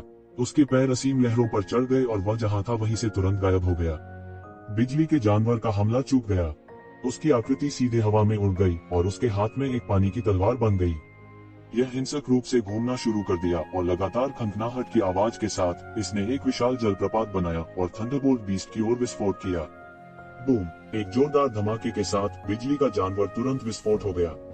उसके पूरे शरीर पर बिजली का कवच एक पल में टूट गया। उसके सिर पर एक खूनी छेद ड्रिल किया गया था। फिर यह लगातार गर्जना के रूप में इसे उड़ा दिया गया था। वह पहाड़ जैसी आकृति वास्तव में हमले से उड़ती हुई भेजी गई थी। हाइवुया की हरकतें सीधी और कुशल थीं। उसने लाइटनिंग बीस्ट को सीधे उड़ा दिया, जिससे उपस्थित सभी लोग पूरी तरह से चौंक गए। हालांकि वे दोनों किंग ग्रेड के विशेषज्ञ थे, लेकिन उनकी ताकत के बीच का अंतर स्वर्ग और पृथ्वी के बीच के अंतर जैसा था। The lightning behemoth profound world battlefield में गया था और वह सकुशल बाहर आने में सक्षम था। यहाँ तक विभिन्न दुनिया के इन अभिजात वर्ग की दृष्टि में यह एक शानदार और प्रसिद्ध अस्तित्व था। लाइटनिंग बीस्ट की तुलना में भले ही हाइवुया की प्रतिष्ठा प्राचीन सूनेपन में आकाश में सूरज की तरह थी, फिर भी उन्होंने उसे अपनी आंखों में नहीं डाला। बिजली के जानवर की क्रूरता हर किसी ने देखी। यह वास्तव में एक भयंकर जानवर होने के योग्य था जो गहन विश्व युद्ध क्षेत्र से सुरक्षित बच गया था। केवल एक हमले के साथ कई किंग ग्रेड विशेषज्ञ आसानी से नष्ट हो गए और लगभग समाप्त हो गए। यह वास्तव में अपने नाम के योग्य था। प्राचीन सूनेपन के लोगों का उल्लेख नहीं करना। वे लगभग मौत से डर गए थे। यह कहने का क्या मतलब था कि हमेशा आपसे बेहतर कोई होगा? यह कहने का क्या मतलब था कि हमेशा आपसे बेहतर कोई होगा? भले ही वे एक ही दायरे में थे, हाइवुया उन्हें आसानी से हरा सकती थी। खासतौर पर मॉन्स्टर रेस और 100 रेस एलायंस। इस समय वे दुखी हुए बिना नहीं रह सके। हालांकि वे अलग अलग जातियों के थे, इसमें कोई संदेह नहीं था कि वे सभी एक ही दुनिया से आए थे। इस समय वे महिमा और लज्जा के लिए एक साथ बंधे हुए थे। यदि उन्हें यहाँ इस भयंकर जानवर द्वारा अपमानित किया गया तो उनके पास वापस जाने और अपने कनिष्ठों का सामना करने का चेहरा कैसे होगा। इस बार वे प्राचीन फीनिक्स दायरे में आए और एक शक्तिशाली लाइनअप भेजा। प्राचीन फीनिक्स दायरे में रस्सी बांधने की कोशिश करने के अलावा यह उनकी ताकत को बढ़ावा देने के लिए भी था। हालांकि ऐसा लग रहा था कि उन्हें अचानक शक्ति प्रदर्शन के लिए रखा गया था। हालांकि वे नहीं जानते थे कि प्राचीन फीनिक्स क्षेत्र ने उनके लिए एक ही क्षेत्र में रहने की व्यवस्था क्यों की थी। यह स्पष्ट था कि यह अच्छे इरादों से बाहर नहीं था। हालांकि जिस बात ने विभिन्न जातियों को और भी हैरान कर दिया वह यह थी कि हाइवुया ने वास्तव में एक ही झटके में बिजली के जानवर को पीछे हटा दिया था। इस व्यक्ति का मूल क्या है? वह काफी शक्तिशाली प्रतीत होता है। प्राचीन सूनेपन में वास्तव में ऐसा व्यक्ति है। यह सी रेस का एक सदस्य है। विभिन्न दुनियाओं में कई सी रेस हैं। उदाहरण के लिए स्वर्ग के दायरे में सी रेस द्वारा पीछे छोड़ी गई एक अमर विरासत है। हालांकि मुझे इतनी दूर की दुनिया में इतनी शक्तिशाली प्रतिभा के अस्तित्व की उम्मीद नहीं थी। हाँ, मुझे इसकी बिल्कुल भी उम्मीद नहीं थी। यह स्वाभाविक है कि बिजली वाला जानवर इतना शक्तिशाली है। उसके पास एक उजाड़ जानवर का खून है। प्राचीन काल के वे उजाड़ जानवर भयानक अस्तित्व थे जो देवताओं को भी खा जाने का साहस करते थे। अब हालांकि वे अब दिखाई नहीं देते, फिर भी हम उनके वंशजों में से एक या दो चीजें देख सकते हैं। इसके अलावा लाइटनिंग बीहेमोथ प्रोफाउंड वर्ल्ड बैटलफील्ड से सकुशल बच निकलने में सक्षम थे। आपको उस जगह के बारे में पता होना चाहिए। यदि यह आप होते तो आप में से कितने लोग वहां जाने की हिम्मत करते? जो बच गए उन्हें दाव तक पहुंचने की उम्मीद है। भविष्य में दायरे, उस मामले में यह हाइवुया उतना सरल नहीं है जितना वह लगता है ना? फिर चलो इंतजार करते हैं और देखते हैं। शायद भविष्य में हम उसका नाम प्रोफाउंड वर्ल्ड बैटलफील्ड से सुनेंगे। येज़ेबेल की नजर हाइवुया की ओर गई जो शून्य में थी। उसने सीधे तौर पर हाइवुया से लड़ाई नहीं की थी, इसलिए उसे हाइवुया की ताकत की ज्यादा सहज समझ नहीं थी। हालांकि उन्हें इस बात का अंदेशा था कि हाइवुया भविष्य में उनकी नश्वर दुश्मन बन जाएगी। इसलिए वह स्वाभाविक रूप से हाइवुया की ताकत को समझने के इस अवसर को जाने नहीं देगा। गर्जन, गर्जन, गर्जन। बिजली बेगेमोथ पागलों की तरह गरजता रहा। ऐसा लग रहा था जैसे उसे उम्मीद नहीं थी कि वह इस जगह घायल हो जाएगा। शायद कोई इसे घायल कर सकता है, लेकिन यह निश्चित रूप से यहाँ नहीं होगा। यह निश्चित रूप से प्राचीन वीरानी के लोग नहीं होंगे। तुम मर रहे हैं। तुमने इस अंकल को पूरी तरह से क्रोधित कर दिया है। यह हाइवुया पर दहाड़ा और घूरा। उसके सिर पर लगी चोट तेजी से नग्न आंखों से दिखाई देने वाली गति से ठीक हो रही थी। उसके शरीर की अत्याचारी ताकत सामान्य से बहुत दूर थी। यदि आप मरना चाहते हैं तो मैं आपकी इच्छा पूरी करूंगा। हाइवुया ने ठंडेपन से कहा, बिल्कुल भी नहीं। हालांकि उसके सामने बिजली का जलजला बहुत क्रूर था और इससे दुश्मन बनाना एक बुद्धिमानी भरा निर्णय नहीं था। वह अपने दरवाजे पर धमकाने से कभी पीछे नहीं हटेगा। वह एक कानूनविहीन व्यक्ति भी था। प्राचीन सूनेपन में कोई भी उसे नियंत्रित नहीं कर सकता था। यहाँ अकेले रहने दें। उसकी आंखें मारने के इरादे से छलक रही थीं। एक महान युद्ध छिड़ने वाला था। सभी ने अपनी सांस रोक ली। जब सभी ने सोचा कि एक महान युद्ध छिड़ने वाला है तो शून्य से और भी तीव्र आभा फूट पड़ी। इसके तुरंत बाद एक लंबी पूंछ वाली एक सुनहरी रोशनी आसमान से उतरी। सुनहरी रोशनी ने आकाश को भर दिया और पूरी दुनिया को सीधे जलमग्न कर दिया। सभी ने ऊपर देखा और देखा कि वह एक युवक था जिसने एक सुनहरे अजगर की पोशाक पहन रखी थी। उनका एक प्रभावशाली रूप था और उनकी आभा असाधारण थी। उसके चारों ओर भीड़ की निगाहें उसमें गहराई से डूबी हुई लग रही थी। यह एक रहस्यमय दायरे के भीतर एक तरह का रहस्यमय क्षेत्र था। वह जहाँ भी जाता हर कोई उसके लिए रास्ता बना देता। यह ऐसा था जैसे वे स्वाभाविक रूप से एक राजा की आभा से वश में थे। मुझे विश्वास नहीं हो रहा है कि मैंने यहाँ एक लाइटनिंग बीस्ट देखा है। यह युवक दिल खोलकर हंसा। क्या सौभाग्य! तुम क्या सोचते हो, इस राजकुमार ने अभी अभी एक गाड़ी बनाना समाप्त किया है, लेकिन मेरे पास इसे खींचने के लिए कोई अजीब जानवर नहीं है। टीएस, आपके लाइटनिंग बीस्ट के पूर्वज जंगली जानवर हैं, भगवान से कम नहीं है, इसलिए आप वास्तव में गाड़ी खींचने के लिए इस राजकुमार के अजीब जानवर होने के योग्य हैं। इस राजकुमार की पहचान के योग्य एक दुर्लभ अजीब जानवर को ढूंढना वास्तव में सिरदर्द था, लेकिन अब इस राजकुमार ने इस राजकुमार को एक भेजा है। घटनास्थल पर हर कोई मदद नहीं कर सकता था, लेकिन अपनी रीढ़ के नीचे एक ठंडक महसूस कर रहा था। उन्होंने युवक को हैरानी से देखा। यह युवक कहाँ से आया है? वह अपने रथ को खींचने के लिए एक बिजली का जानवर चाहता था। यह युवक किस प्रकार का अहंकार और निरंकुशता था? इस युवक के स्वभाव का वर्णन करना असंभव था। वह एक युवा राजा की तरह था, एक भगवान का बच्चा। यहाँ तक सभी भयंकर जानवरों के बीच बिजली का जलप्रपात सबसे शक्तिशाली जानवरों में से एक माना जा सकता है। इसकी खेती पहले ही राजा के स्तर के शिखर पर पहुंच चुकी थी और यह गहन लोक में प्रवेश करने से केवल एक कदम दूर थी। दृश्य पर हर कोई या तो एक बल का नेता या एक युवा प्रतिभा था, लेकिन किसी ने भी इस बिजली के राक्षस को नीचे देखने की हिम्मत नहीं की। हालांकि इस युवक की नजर में इसका इस्तेमाल सिर्फ रथ खींचने के लिए किया जाता था। अचानक न केवल बिजली का दैत्य बल्कि अन्य जानवर भी जिन्होंने अपना असली रूप प्रकट किया था, ने महसूस किया कि उनकी रीढ़ में ठंडक दौड़ रही है। उन्हें डर था कि यह युवक उनका रथ खींचने के लिए उन्हें ले जाएगा। उनमें से कुछ छिपे हुए जानवर भी थे जो बिजली के जलगत से कमजोर नहीं थे। इस समय उन्हें अचानक एक बुरा पूर्वाभास हुआ। हालांकि इस युवक ने अभी तक कोई चाल नहीं चली थी, फिर भी उसका शरीर एक ऐसी आभा छोड़ रहा था जिससे वे अतुलनीय रूप से भयभीत थे। यह एक प्रकार का दबाव था जो एक श्रेष्ठ से अधीनस्थ के आदिम रक्त रेखा से उत्सर्जित होता था। बिजली बेगेमोत ने गरजते हुए कहा, यहाँ से चले जाओ। हालांकि इसने कोई चाल नहीं चली। यह एक क्षण पहले की तरह नहीं था जब इसकी आवाज के मरने से पहले ही इसने सीधे हमला कर दिया था। मुमकिन है वह इस युवक से बहुत डरती भी थी। यह धीमी आवाज में दहाड़ता रहा और अपनी विशाल आंखें इस युवक पर टिका दी। आह आह आह, यह वास्तव में तकलीफदेह है। आप वास्तव में नहीं चाहते। क्या आप चाहते हैं कि यह राजकुमार बल प्रयोग करे? युवक ने अपना माथा पकड़ते हुए कहा, जैसे वह बहुत परेशान हो। फिर युवक ने हाइवुया को देखा और कहा, दस तुम और भी बेहतर हो। भले ही मेरे रथ को खींचने के लिए तुम्हारे पास एक अजीब जानवर हो, यह कोचमैन के बिना नहीं हो सकता। तुम्हारे पास एक देवता का खून है, इसलिए तुम मेरा रथ खींच सकते हो। हाइवुया का चेहरा तुरंत उभरा हो गया। वह एक देवता का प्रतिष्ठित पुत्र था और उसके पास एक देवता का शुद्ध रक्त था। कुछ ही दशकों में वह पहले ही राजा के पद में प्रवेश कर चुका था। उसे कब इस तरह हेय दृष्टि से देखा गया था? वास्तव में उसे कोचमैन बनाने के लिए यह बिल्कुल असहनीय था। इस समय अन्य लोग थोड़े प्रबुद्ध थे। यह बिजली का जलगज पहले से ही बहुत शक्तिशाली था। एक अति प्राचीन जंगली जानवर के वंशज होने के नाते इसके पूर्वज देवताओं से भी नहीं डरते थे। इसकी योग्यता और प्रतिभा भी उपस्थित लोगों में प्रथम श्रेणी की थी। फिर भी हाइवुया वास्तव में इसे एक झटके में उड़ाने में सक्षम थी। जाहिर है वह साधारण नहीं था। केवल अब उन्हें पता चला कि उसके पास वास्तव में समुद्र देवता का रक्त था। कोई आश्चर्य नहीं कि वह इतना शक्तिशाली था। हालांकि ऐसा व्यक्ति भी इस व्यक्ति के लिए केवल एक कोच हो सकता है। यह व्यक्ति कौन था? हाइवुया का आभामंडल बढ़ना जारी रहा और ऐसे संकेत थे कि वह किसी भी समय हमला करेगा। आओ शिबा, इतने सालों तक एक दूसरे को न देखने के बाद तुम और भी घमंडी हो गई हो। तुम्हें जरा सा भी संयम नहीं है। एक सुस्त आवाज सुनकर शून्य में धीरे धीरे एक आकृति दिखाई दी। सभी की आंखें इस आकृति पर चमकने वाली स्पॉटलाइट की तरह थीं। धीरे धीरे एक शानदार लबादे में एक युवक की आकृति सबके सामने आ गई।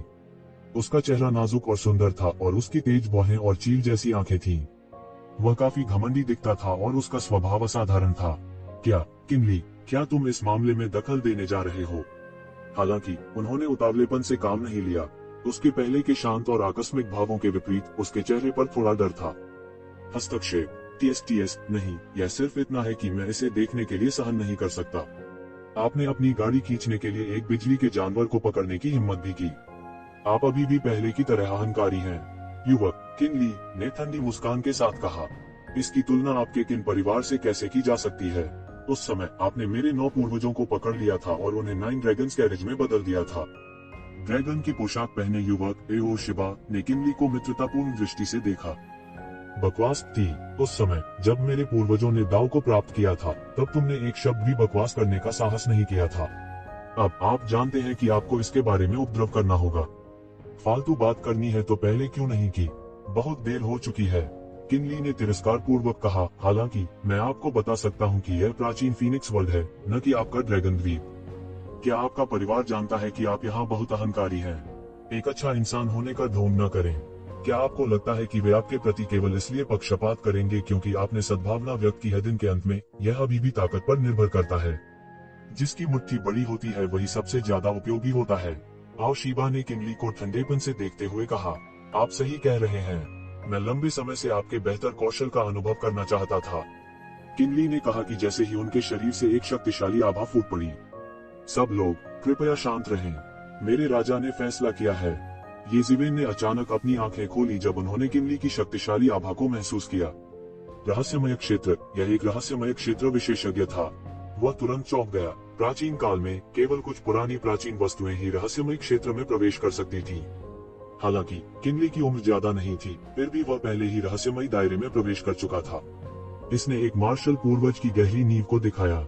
एओ शिबा भी थी। उसकी प्रभावशाली आभा बढ़ गई थी और यह किनली के आभा से कमतर नहीं थी।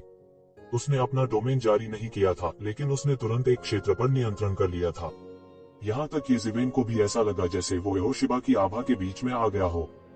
बस उनका आभा मंडल ही सबका दमन करने के लिए काफी था। यह एक रहस्यमय क्षेत्र विशेषज्ञ का आतंक था। ये ज़िवेन अकेली नहीं थी जो हैरान थी।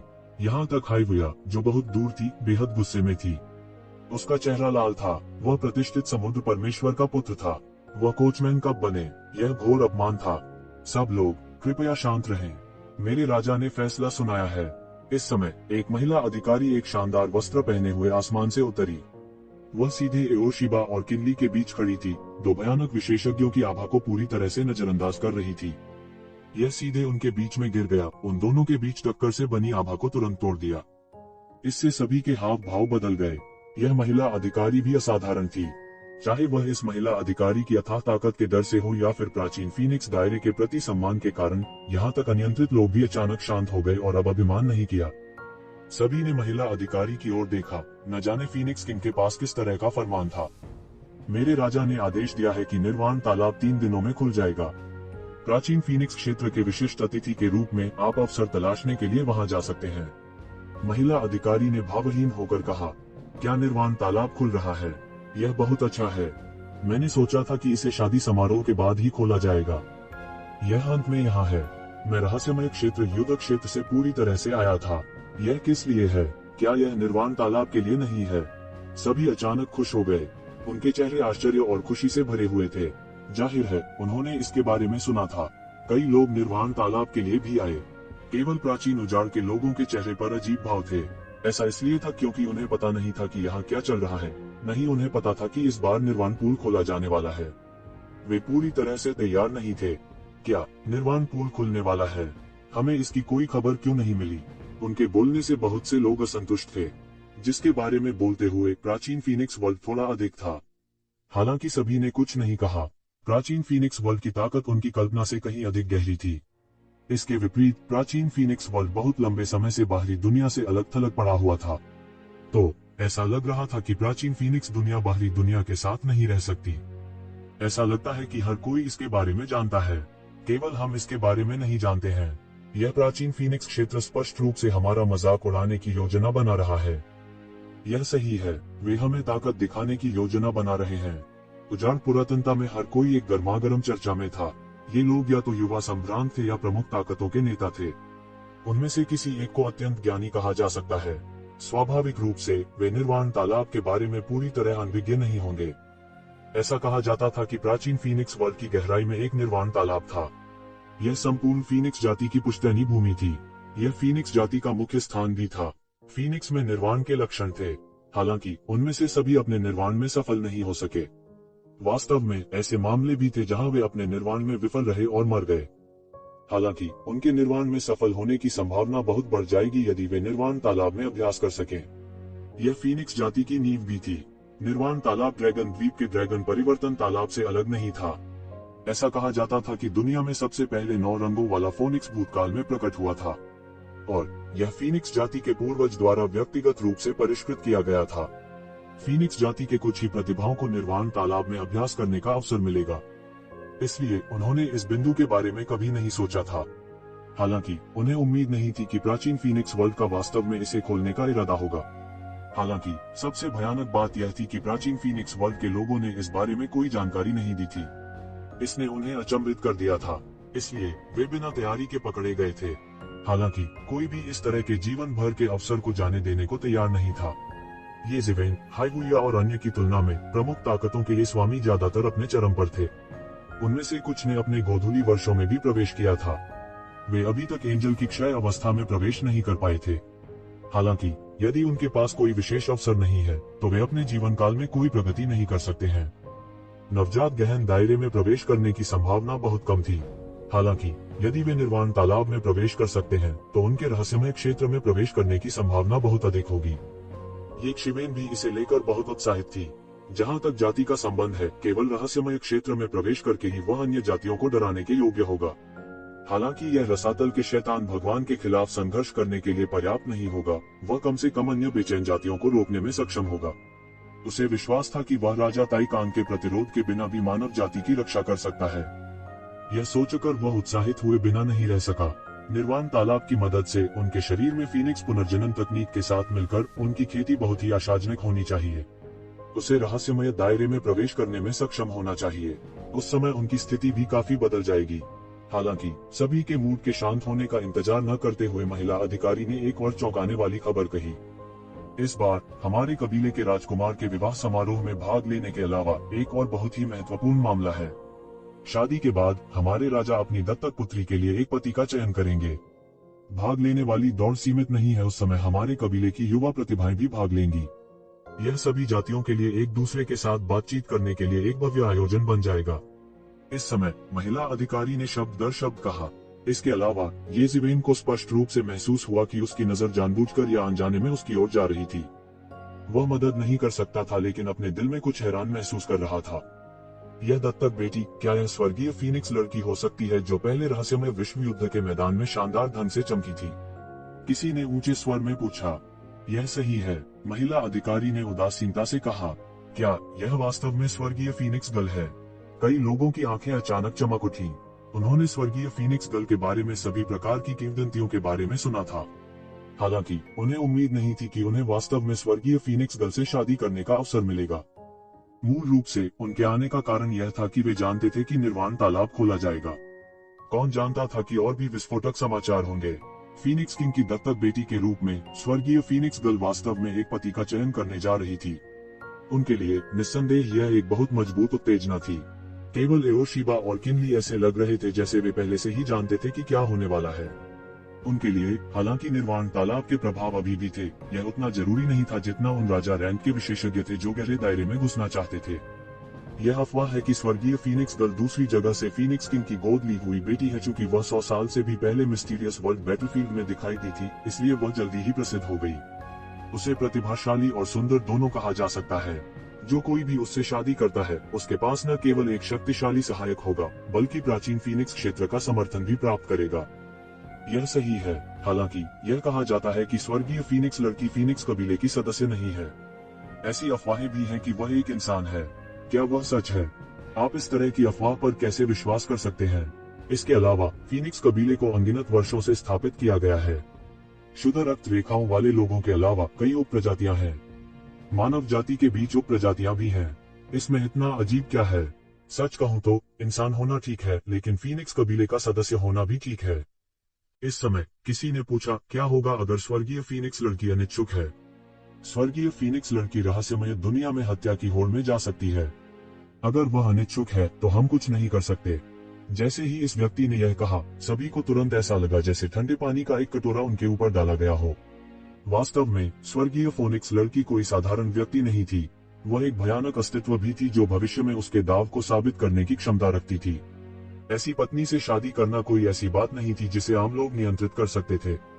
अगर वह राजी होती तो ठीक होता। हालांकि अगर वह अनिच्छुक थी तो समय आने पर वे अपनी मौत की मांग कर रहे होंगे।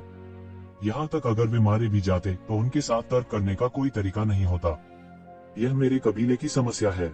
मुझे यकीन है कि यह आपको निराश नहीं करेगा, महिला अधिकारी ने बर्फ जैसी ठंडी अभिव्यक्ति के साथ कहा। ऐसा लग रहा था कि उसने इन लोगों के सवालों को जरा भी दिल पर नहीं लिया। चूंकि यह मामला है तो मैं निश्चिंत हो सकता हूँ। यह सही है। यह सिर्फ इतना है कि मुझे नहीं पता कि दामाद की तलाश कब शुरू होगी। समय आने पर सभी विशिष्ट अतिथियों को सूचित करने के लिए एक विशेष व्यक्ति होगा। यदि आपके कोई प्रश्न है तो आप पूछने के लिए एक विशेष व्यक्ति ढूंढ सकते हैं। इस अधिकारी के पास अभी भी मामलों में शामिल होने के लिए है, इसलिए मुझे आपके साथ न आने के लिए क्षमा करें।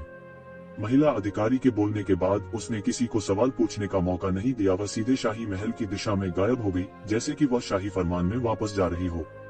महिला अधिकारी के जाते ही हर कोई तुरंत उत्तेजित हो गया। चाहे वह हेवनली फीनिक्स गर्ल के दामाद की खोज का समाचार हो या निर्वाण पूल के खुलने का, इन महत्वपूर्ण लोगों के लिए यह एक बहुत बड़ा सदमा था। अचानक हर कोई एक दूसरे के खिलाफ पहरा दे रहा था। यदि वास्तव में जैसा महिला अधिकारी ने कहा होता तो वे एक दूसरे के विरोधी बन जाते। मैंने पहले कहा है कि सबसे प्रभावी चीज अभी भी मुट्ठी है। यहाँ तक अगर आप उनके लिए बोलते हैं तो यह बेकार है। फीनिक्स किंग आपके प्रति पक्षपाती नहीं होगा क्योंकि आपने कुछ अच्छे शब्द कहे हैं। एओशिबा ने किनली को उत्तेजक रूप से देखते हुए कहा। यह स्पष्ट था कि वह यह पहले से ही जानता था और असाधारण रूप से आश्वस्त था। मुट्ठी, तुम्हारी मुट्ठी मेरी जितनी बड़ी है या नहीं, यह दूसरी बात है। किनली ने थोड़ी सी भी कमजोरी नहीं दिखाई। हमारे मार्शल संप्रदाय के लोग कभी पीछे नहीं हटते। उद्धरण चिन्ह। हम्फ, एओशिबा ने ठंडेपन से सूंघा। वह और नहीं रुका और सीधे चला गया। वह किनली का सामना जारी रखने के मूड में नहीं था। एओशिबा के जाने के बाद किनली भी जल्दी से निकल गए। ऐसा लगता था कि उन्हें बाकी लोगों में ज्यादा दिलचस्पी नहीं है। स्वर्गीय फीनिक्स गर्ल, येज़िवेन का दिल धड़ाम से उछल पड़ा। अचानक उसके दिमाग में एक चौंकाने वाला विचार आया।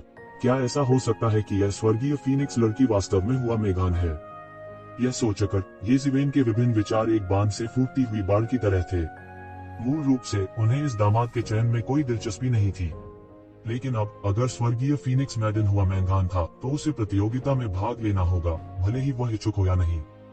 निर्वाण तालाब की बात सबकी उम्मीदों से बाहर थी तो इस दामाद के चयन की बात सबकी उम्मीदों से बाहर थी। उन्होंने इसके बारे में पहले कुछ नहीं सुना था। आओ शिबा, आओ शिबा, आओ शिबा। हाइबुया ने क्रूरता से उस दिशा की ओर देखा जहां एओशिबा गायब हो गई थी। आज का मामला निस्संदेह उनके लिए अपमानजनक था। अपने पूरे जीवन में वह इतना अपमानित कभी नहीं हुआ था। किसी ने कभी उसे कोचमैन के रूप में व्यवहार करने का साहस नहीं किया था।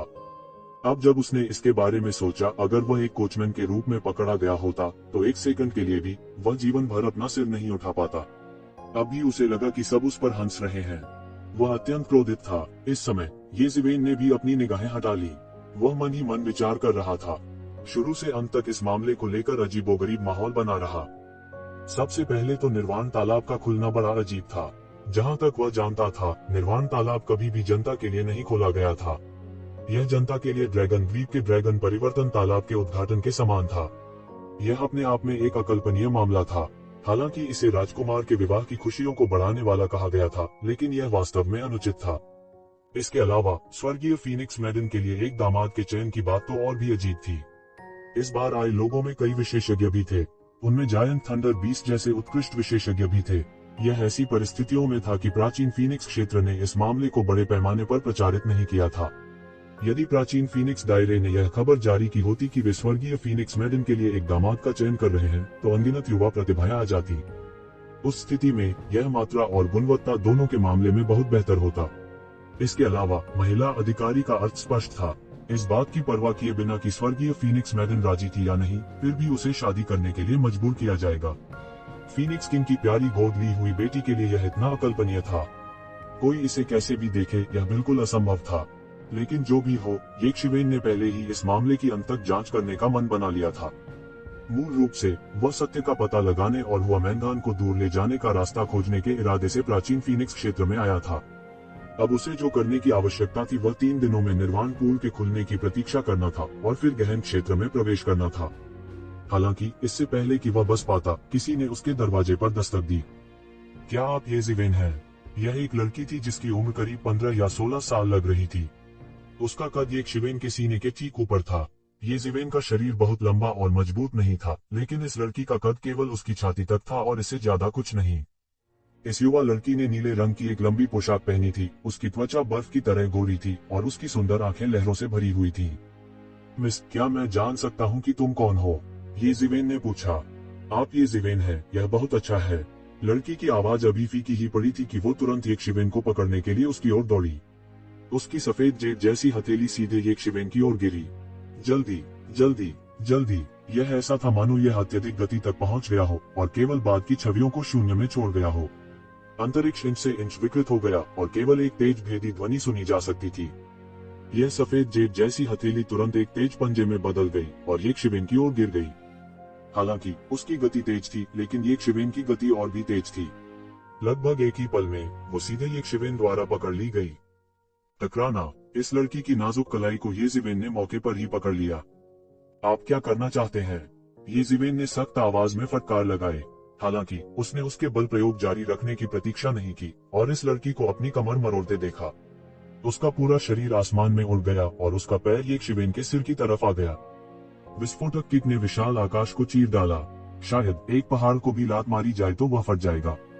येज़िवेन ने तुरंत प्रतिक्रिया की और अपने दूसरे हाथ से उस पैर को उसी जगह पकड़ लिया। टकराना। एक शक्तिशाली बल ने येज़िवेन की बांह को थोड़ा सा हिलाया। ये जिवेन के पास अत्याचारी शरीर था, तो कोई भी इस लेग व्हिप की भयानक ताकत की कल्पना कर सकता है। हालांकि इस लड़की का रुकने का इरादा नहीं था। उसने अपना दूसरा हाथ छोड़ा और ये शिवेन की ओर एक मुक्का मारा। मुट्ठी की ऊर्जा में एक भयानक मुट्ठी का इरादा प्रकट हुआ और तुरंत एक शिवेन को दबा दिया। ये जिवेन असहाय थी, वह केवल टिपटो कर सकता था और उसका फिगर लगातार पीछे की ओर उछलता था। टकराना, आकाश फट गया और गंदगी में बदल गया। स्पिरिट एनर्जी उबल गई और नष्ट हो गई। एक बड़ा तूफान आया था और ये जिवेन के कपड़े हवा में लहरा रहे थे। मुझे दोष मत दो अगर तुम मुझे नहीं बताते कि तुम कौन हो और मुझ पर हमला करना जारी रखो, ये जिवेन ने ठंडे स्वर में कहा। उनका धैर्य असीमित नहीं था। यह लड़की कुछ नहीं बोली। उसने केवल ये जिवेन को एक मुस्कान के साथ देखा और फिर कहा, ऐसा लगता है कि आपके कौशल बहुत अच्छे हैं। बहन हुआ ने आपको गलत नहीं समझा। ये शिवेन की आंखें अचानक चौड़ी हो गईं। क्या कहा आपने? उसकी सांसें तेज होने लगी। जब से उसने प्राचीन फीनिक्स वर्ल्ड में प्रवेश किया था, तब से वह हुआ मैनगान के बारे में पूछताछ करने का तरीका खोजने की कोशिश कर रहा था।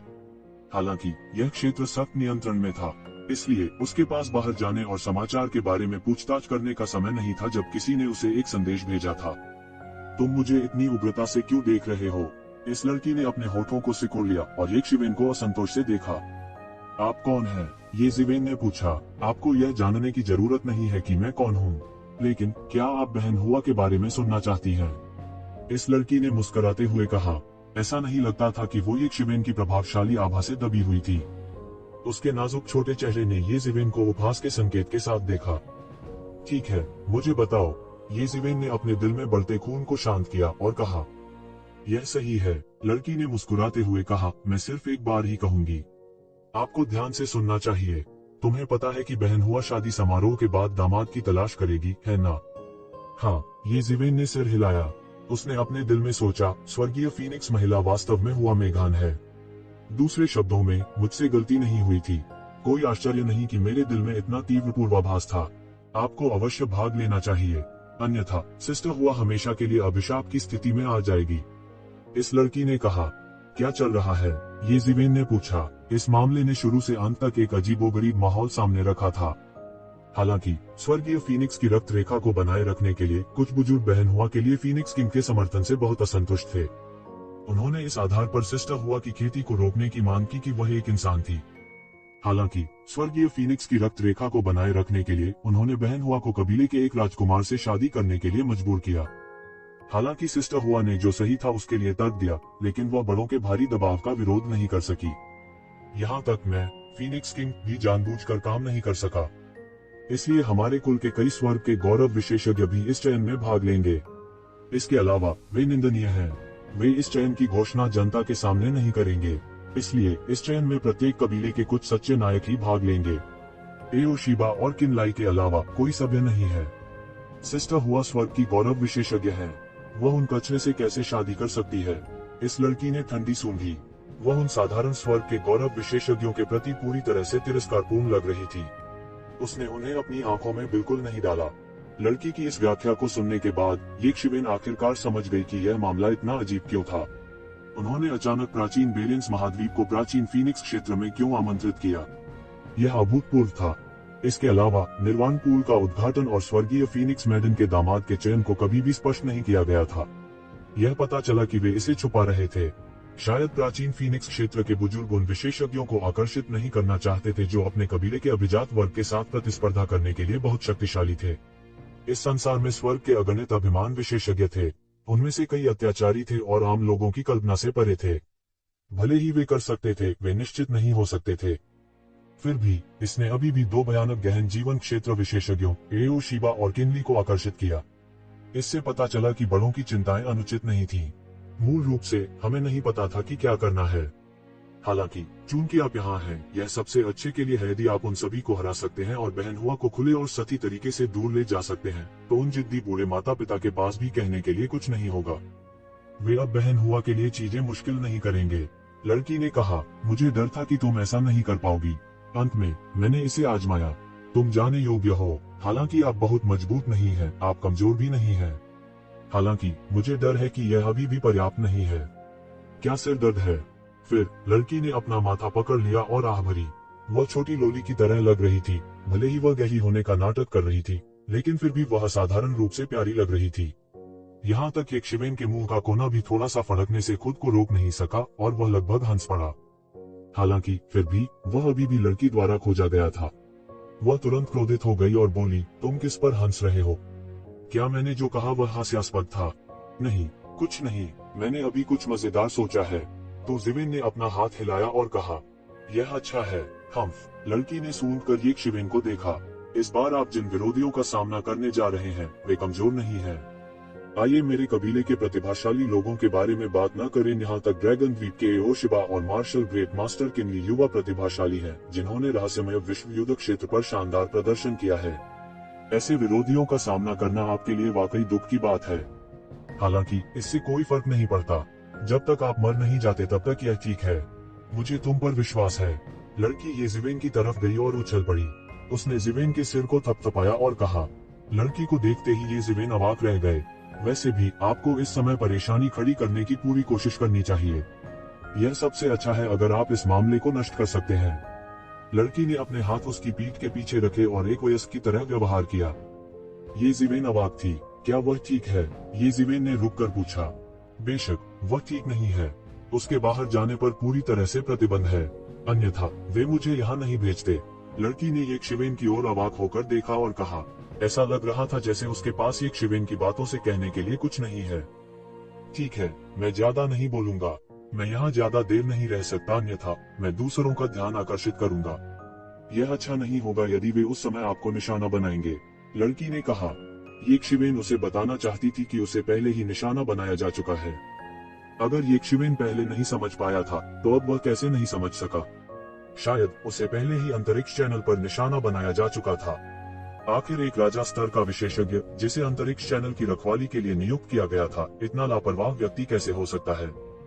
ये शिवेन ने स्पष्ट रूप से अपना निमंत्रण दिखाया था, हालांकि उन्हें फिर भी निशाना बनाया गया। यह एक समस्या थी।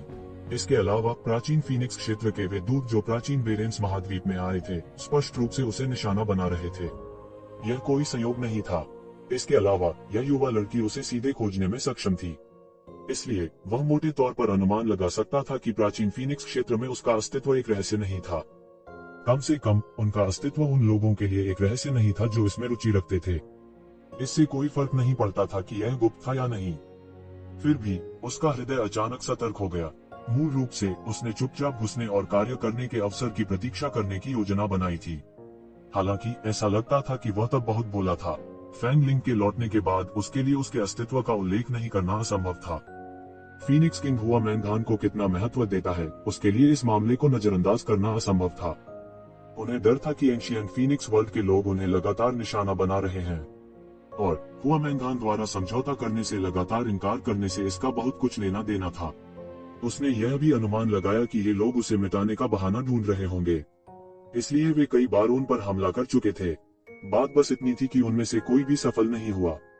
यदि यह विचार सच होता तो प्राचीन फीनिक्स वर्ल्ड की उनकी यात्रा की स्थिति गंभीर होती।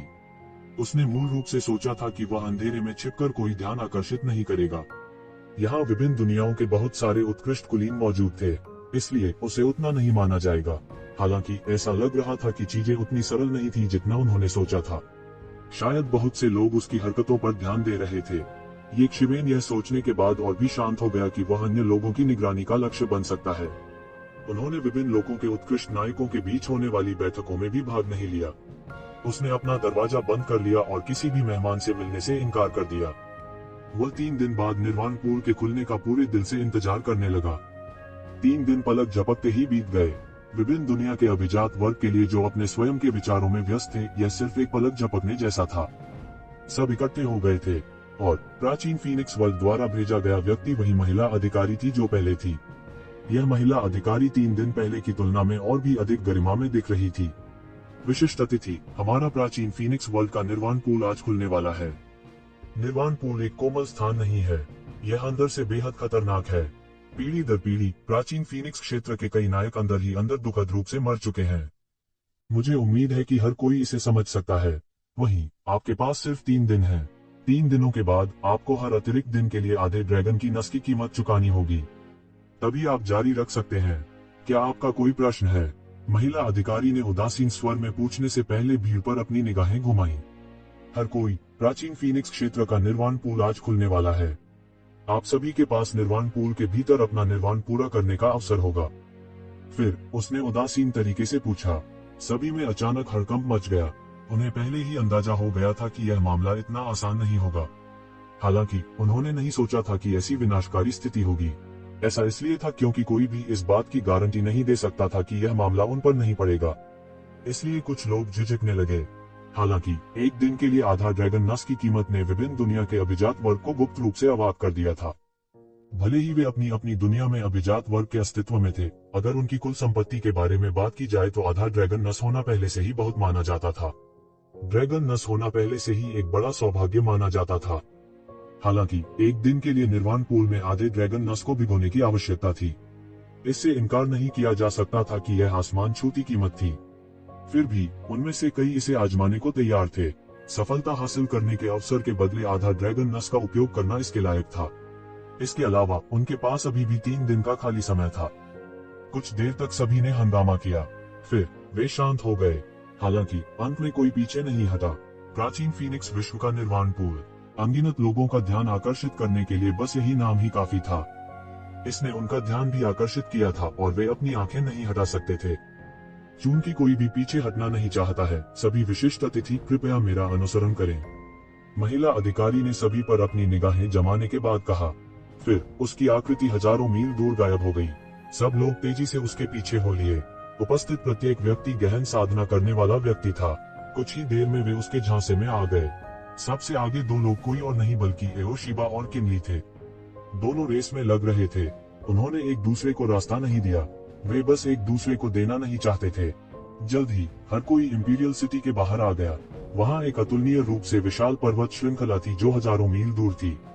पर्वत श्रृंखला नाना प्रकार के आकर्षणों से आच्छादित थी। पूरी पर्वत श्रृंखला इसके भीतर पूरी तरह से घिरी हुई थी।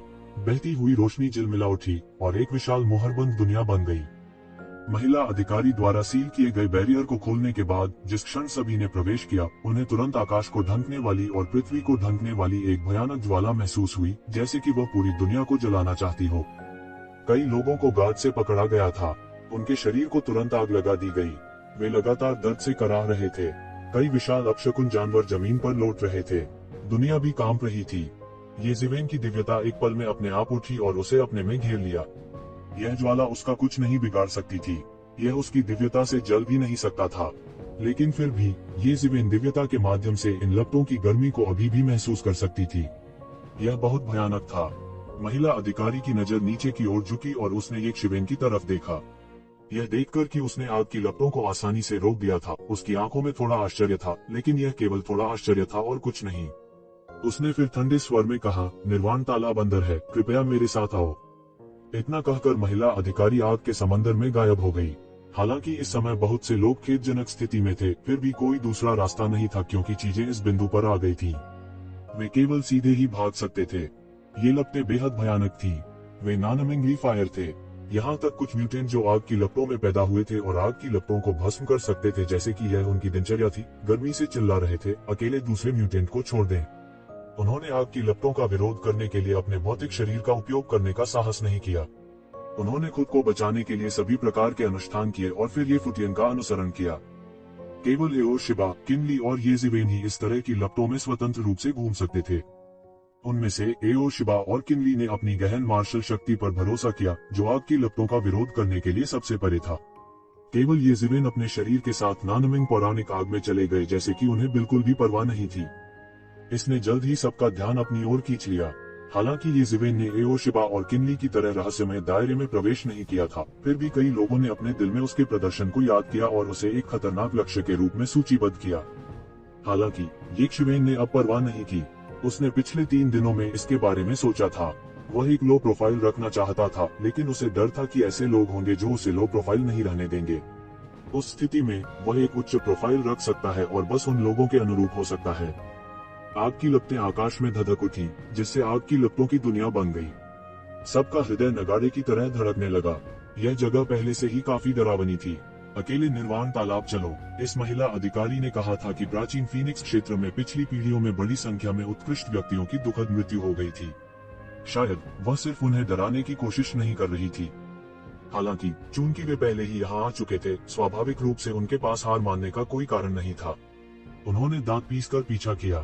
Puff puff puff. एक विशाल और असीम मैग्मा तालाब सबके सामने प्रकट हुआ। इसका आकार कम से कम हजारों मील था। मैग्मा लगातार इस मैग्मा तालाब में बुदबुदाया और शून्य में एक अग्नि ड्रैगन में परिवर्तित हो गया। यह समुद्र की सतह जैसा दिखता था। मैग्मा की लहरें सैकड़ों मीटर ऊंची थीं। यह असाधारण रूप से शानदार था। सबके मुंह और जीभ थोड़ी सूखी हुई थी। उन्हें लगा कि उनकी भौहें भी जल रही हैं। दूर से देखने से उन्हें ऐसा लगा जैसे उनके शरीर का सारा पानी वाष्पित होने वाला है। अंदर का तापमान शायद बहुत चौंकाने वाला था। अंत में सभी को समझ में आया कि ऐसी जगह निर्वाण तालाब को पूरा करने के बाद उन्हें भारी नुकसान क्यों उठाना पड़ेगा। विशिष्ट अतिथि, मैं इसे आखिरी बार कहूंगा, निर्वाण तालाब बहुत खतरनाक है। यदि आप अपनी सुरक्षा सुनिश्चित नहीं कर सकते हैं तो नीचे नहीं जाना सबसे अच्छा है। महिला अधिकारी ने भावहीन चेहरे के साथ कहा। उसके गोरे और कोमल चेहरे पर लेशमात्र भी भाव नहीं था। वह अपने पैरों के नीचे मैग्मा की सैकड़ों मीटर ऊंची लहरों की आदी लग रही थी। तो उसे यह अजीब नहीं लगा। इसमें क्या कहना है, मैंने लंबे समय से प्राचीन फीनिक्स क्षेत्र के निर्वाण तालाब के बारे में सुना है। किनली दिल से हंसे।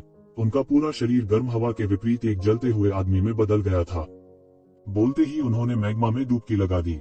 वह तुरंत मैग्मा में डूब गया। हर कोई अब अपने अस्तित्व को महसूस नहीं कर सका।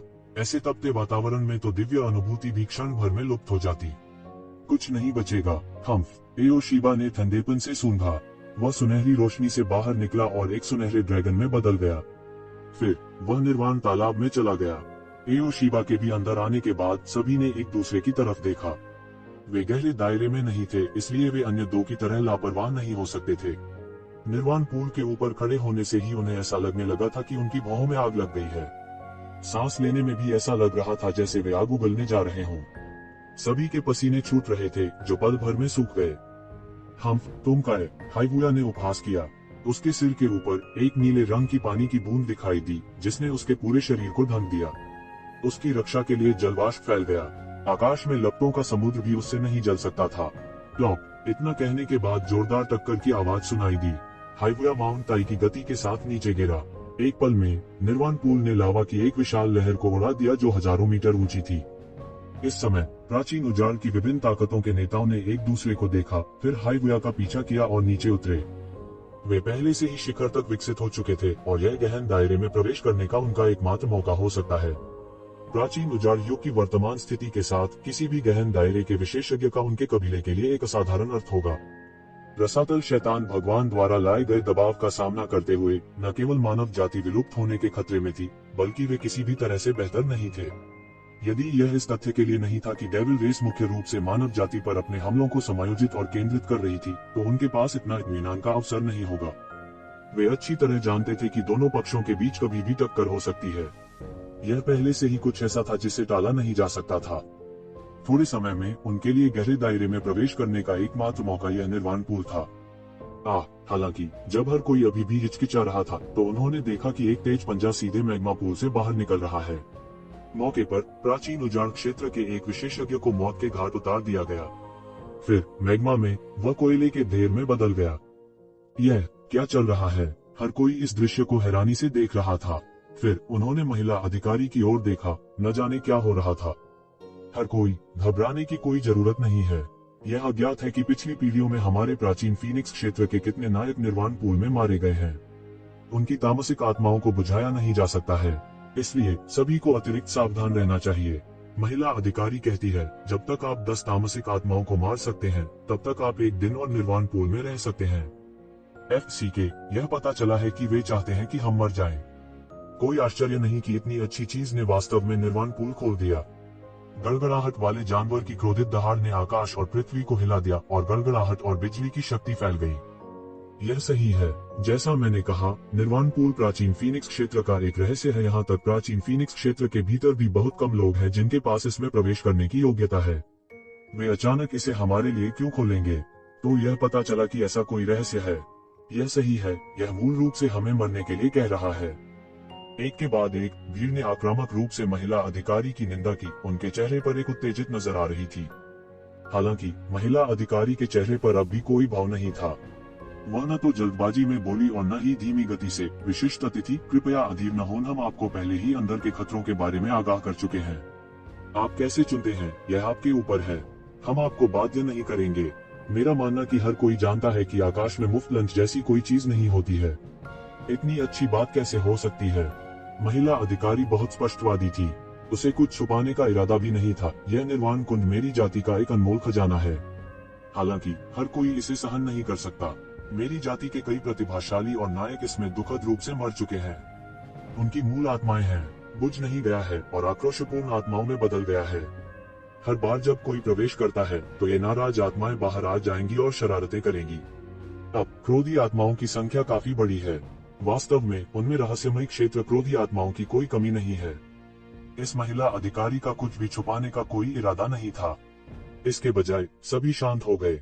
आखिर इस दुनिया में फ्री लंच जैसी कोई चीज थी ही नहीं, इसलिए उनके लिए इतना अच्छा अवसर इतनी आसानी से प्राप्त करना असंभव था। इसके अलावा प्राचीन फीनिक्स वर्ल्ड इस तरह के घाटे का सौदा नहीं करेगा। ये शिवेन अचानक समझ गई। इसमें कोई आश्चर्य नहीं था कि प्राचीन फीनिक्स वर्ल्ड ने आदर्श से हटकर काम किया था। उन्होंने राजकुमार की शादी का जश्न मनाने के लिए निर्वाण पूल खोला था, लेकिन शायद यह इतना आसान नहीं था। नायक इस स्थान पर दुखद रूप से मर गए थे और एक के बाद एक क्रोधी आत्माओं में बदल गए थे। तब क्रोधी आत्माओं की संख्या एक लंबी अवधि में जमा हो जाती और प्राचीन फीनिक्स वर्ल्ड के लोगों के पास उन्हें साफ करने के साधन नहीं होंगे। इसलिए उन्हें मिटाने में मदद करने के लिए विभिन्न दुनिया के अभिजात वर्ग यहाँ आए थे। आखिरकार यहाँ तक अत्याचारी प्राचीन फीनिक्स वर्ल्ड भी किंग ग्रेड विशेषज्ञों के एक समूह को लापरवाही से नहीं पकड़ सका। इसके अलावा उन्हें प्रशिक्षित करना आसान नहीं होगा। ऐसे में उन्हें यहाँ दफनाना मुनासिब नहीं होगा।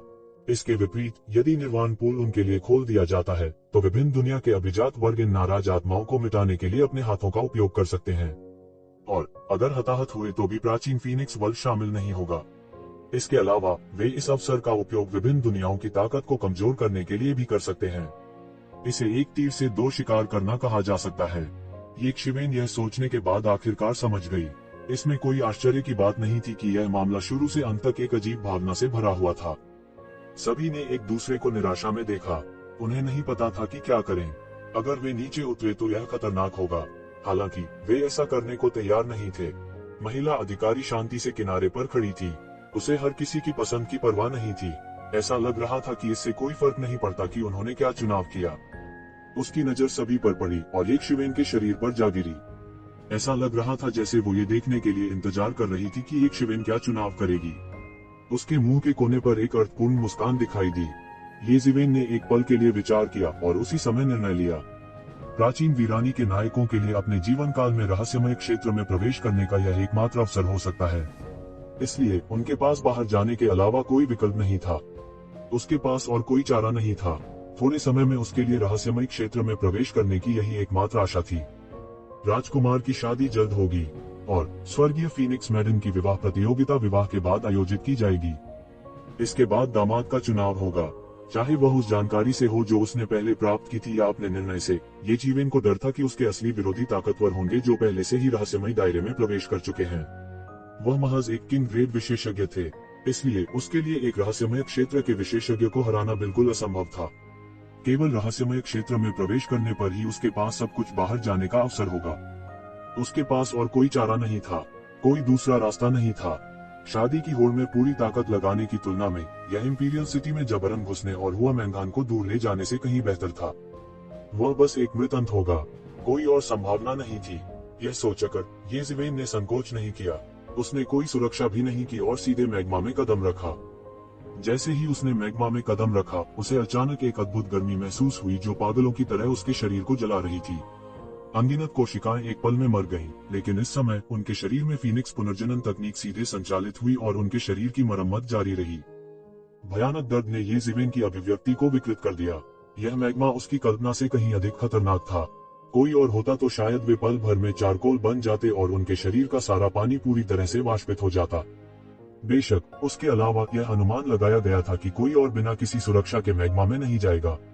यहाँ तक ड्रैगन कबीले के एओशिबा, जो अपनी शारीरिक शक्ति के लिए जाने जाते थे, एक सुरक्षात्मक सुनहरी रोशनी के साथ मैग्मा में पहुंचे। अन्यथा यह निर्वाण नहीं बल्कि एक वास्तविक इच्छा मृत्यु होगी। ये शिवेन ने अपने शरीर को जलाने वाली इस पागल लौ को सहना जारी रखा। जब से उन्होंने अत्याचारी शरीर की सफलतापूर्वक खेती की थी, तब से बहुत कम लोग थे जो उन्हें चोट पहुंचा सकते थे। उल्लेख नहीं करने के लिए उसे इस अवस्था में जलाया जा रहा था। निर्वाण तालाब वास्तव में असाधारण था। यदि यह एक साधारण व्यक्ति होता, भले ही उसके पास अत्याचारी शरीर होता, तो वह मर जाता। केवल येज़ेवेन के पास ही फीनिक्स रीजनरेशन तकनीक थी। न केवल वह इस वातावरण में नहीं झुके, बल्कि इसके विपरीत फीनिक्स पुनर्जनन तकनीक और भी अधिक सक्रिय हो गई, जैसे समुद्र में तैरता हुआ कोई अजगर। येज़ेवेन के मैग्मा में प्रवेश करने के बाद उसने खुद को मैग्मा में फंसा लिया और उसे महसूस किया। जल्द ही उन्होंने पाया कि यह मैग्मा सामान्य मैग्मा जैसा नहीं था। यह ऊर्जा का एक प्रवाह था, मृत्यु की अंतहीन शक्ति। इसमें लगातार प्रचंडता, जो कुछ भी देखा जा सकता था उसे फाड़ देना। ज्वाला की ऊर्जा के साथ मिश्रित मृत्यु की शक्ति ने इस मैग्मा का निर्माण किया। देखने में यह साधारण लग रहा था, लेकिन वास्तव में यह बेहद भयानक था। आम लोगों के लिए इसे महसूस करना बहुत मुश्किल हो सकता है, लेकिन ये ज्ञान जीवन और मृत्यु आरेख रखने वाले येज़ेवेन के लिए, चाहे वह जीवन की शक्ति हो या मृत्यु की शक्ति, इसे अपरिचित नहीं कहा जा सकता है। इसलिए वह इसे बहुत जल्दी महसूस कर सकता था। यिन यान, जीवन और मृत्यु की शक्ति स्वर्ग और पृथ्वी के बीच सर्वोच्च नियमों में से एक थी। इस नियम को कोई नहीं टाल सकता था। इसे केवल समझा जा सकता है, व्यक्त नहीं किया जा सकता। इसलिए तथाकथित रहस्यमय क्षेत्र, दूसरे शब्दों में, केवल अपनी समझ पर भरोसा कर सकता है। एक सामान्य व्यक्ति मृत्यु की चिलचिलाती शक्ति के सामने हतप्रभ रह गया होता। हालांकि येज़ेवेन ने पहले से ही महान आकाशसील की उपकरण भावना से रहस्यमय क्षेत्र का असली रहस्य जान लिया था। रहस्यमय क्षेत्र का पहला महान क्षेत्र जीवन की शक्ति थी। जीवन की शक्ति, वह शक्ति जो सारे जीवन में थी। इस समय येज़ेवेन अंत में समझ गए कि ऐसा क्यों कहा गया था कि निर्वाण तालाब वास्तव में रहस्यमय जीवन क्षेत्र को समझने की संभावना को बहुत बढ़ा सकता है। रहस्यमय जीवन क्षेत्र में प्रवेश करने की असली कुंजी जीवन की शक्ति और जीवन के नियम को समझना था। लेकिन इस दुनिया में, चाहे वह जीवन हो या मृत्यु, यह एक सापेक्ष अवधारणा थी। जीवन के बिना कोई मृत्यु नहीं होगी, मृत्यु के बिना कोई जीवन नहीं होगा। जब जीवन और मृत्यु सापेक्ष होते हैं, तभी वे इतने स्पष्ट दिखाई देते हैं और इतनी गहरी छाप छोड़ते हैं। केवल इस जगह में जो मृत्यु की शक्ति से भरी हुई थी, क्या वह कम से कम संभव समय में जीवन की शक्ति को सही मायने में समझ पाएगा? केवल जीवन की शक्ति को सही मायने में समझने के बाद ही यह माना जा सकता है कि वह वास्तव में निर्वाण तक पहुंच गया है। हुश! अचानक एक जोरदार सीटी की आवाज निकली और एक तेज पंजा सीधे अंतहीन मैग्मा से पकड़ लिया।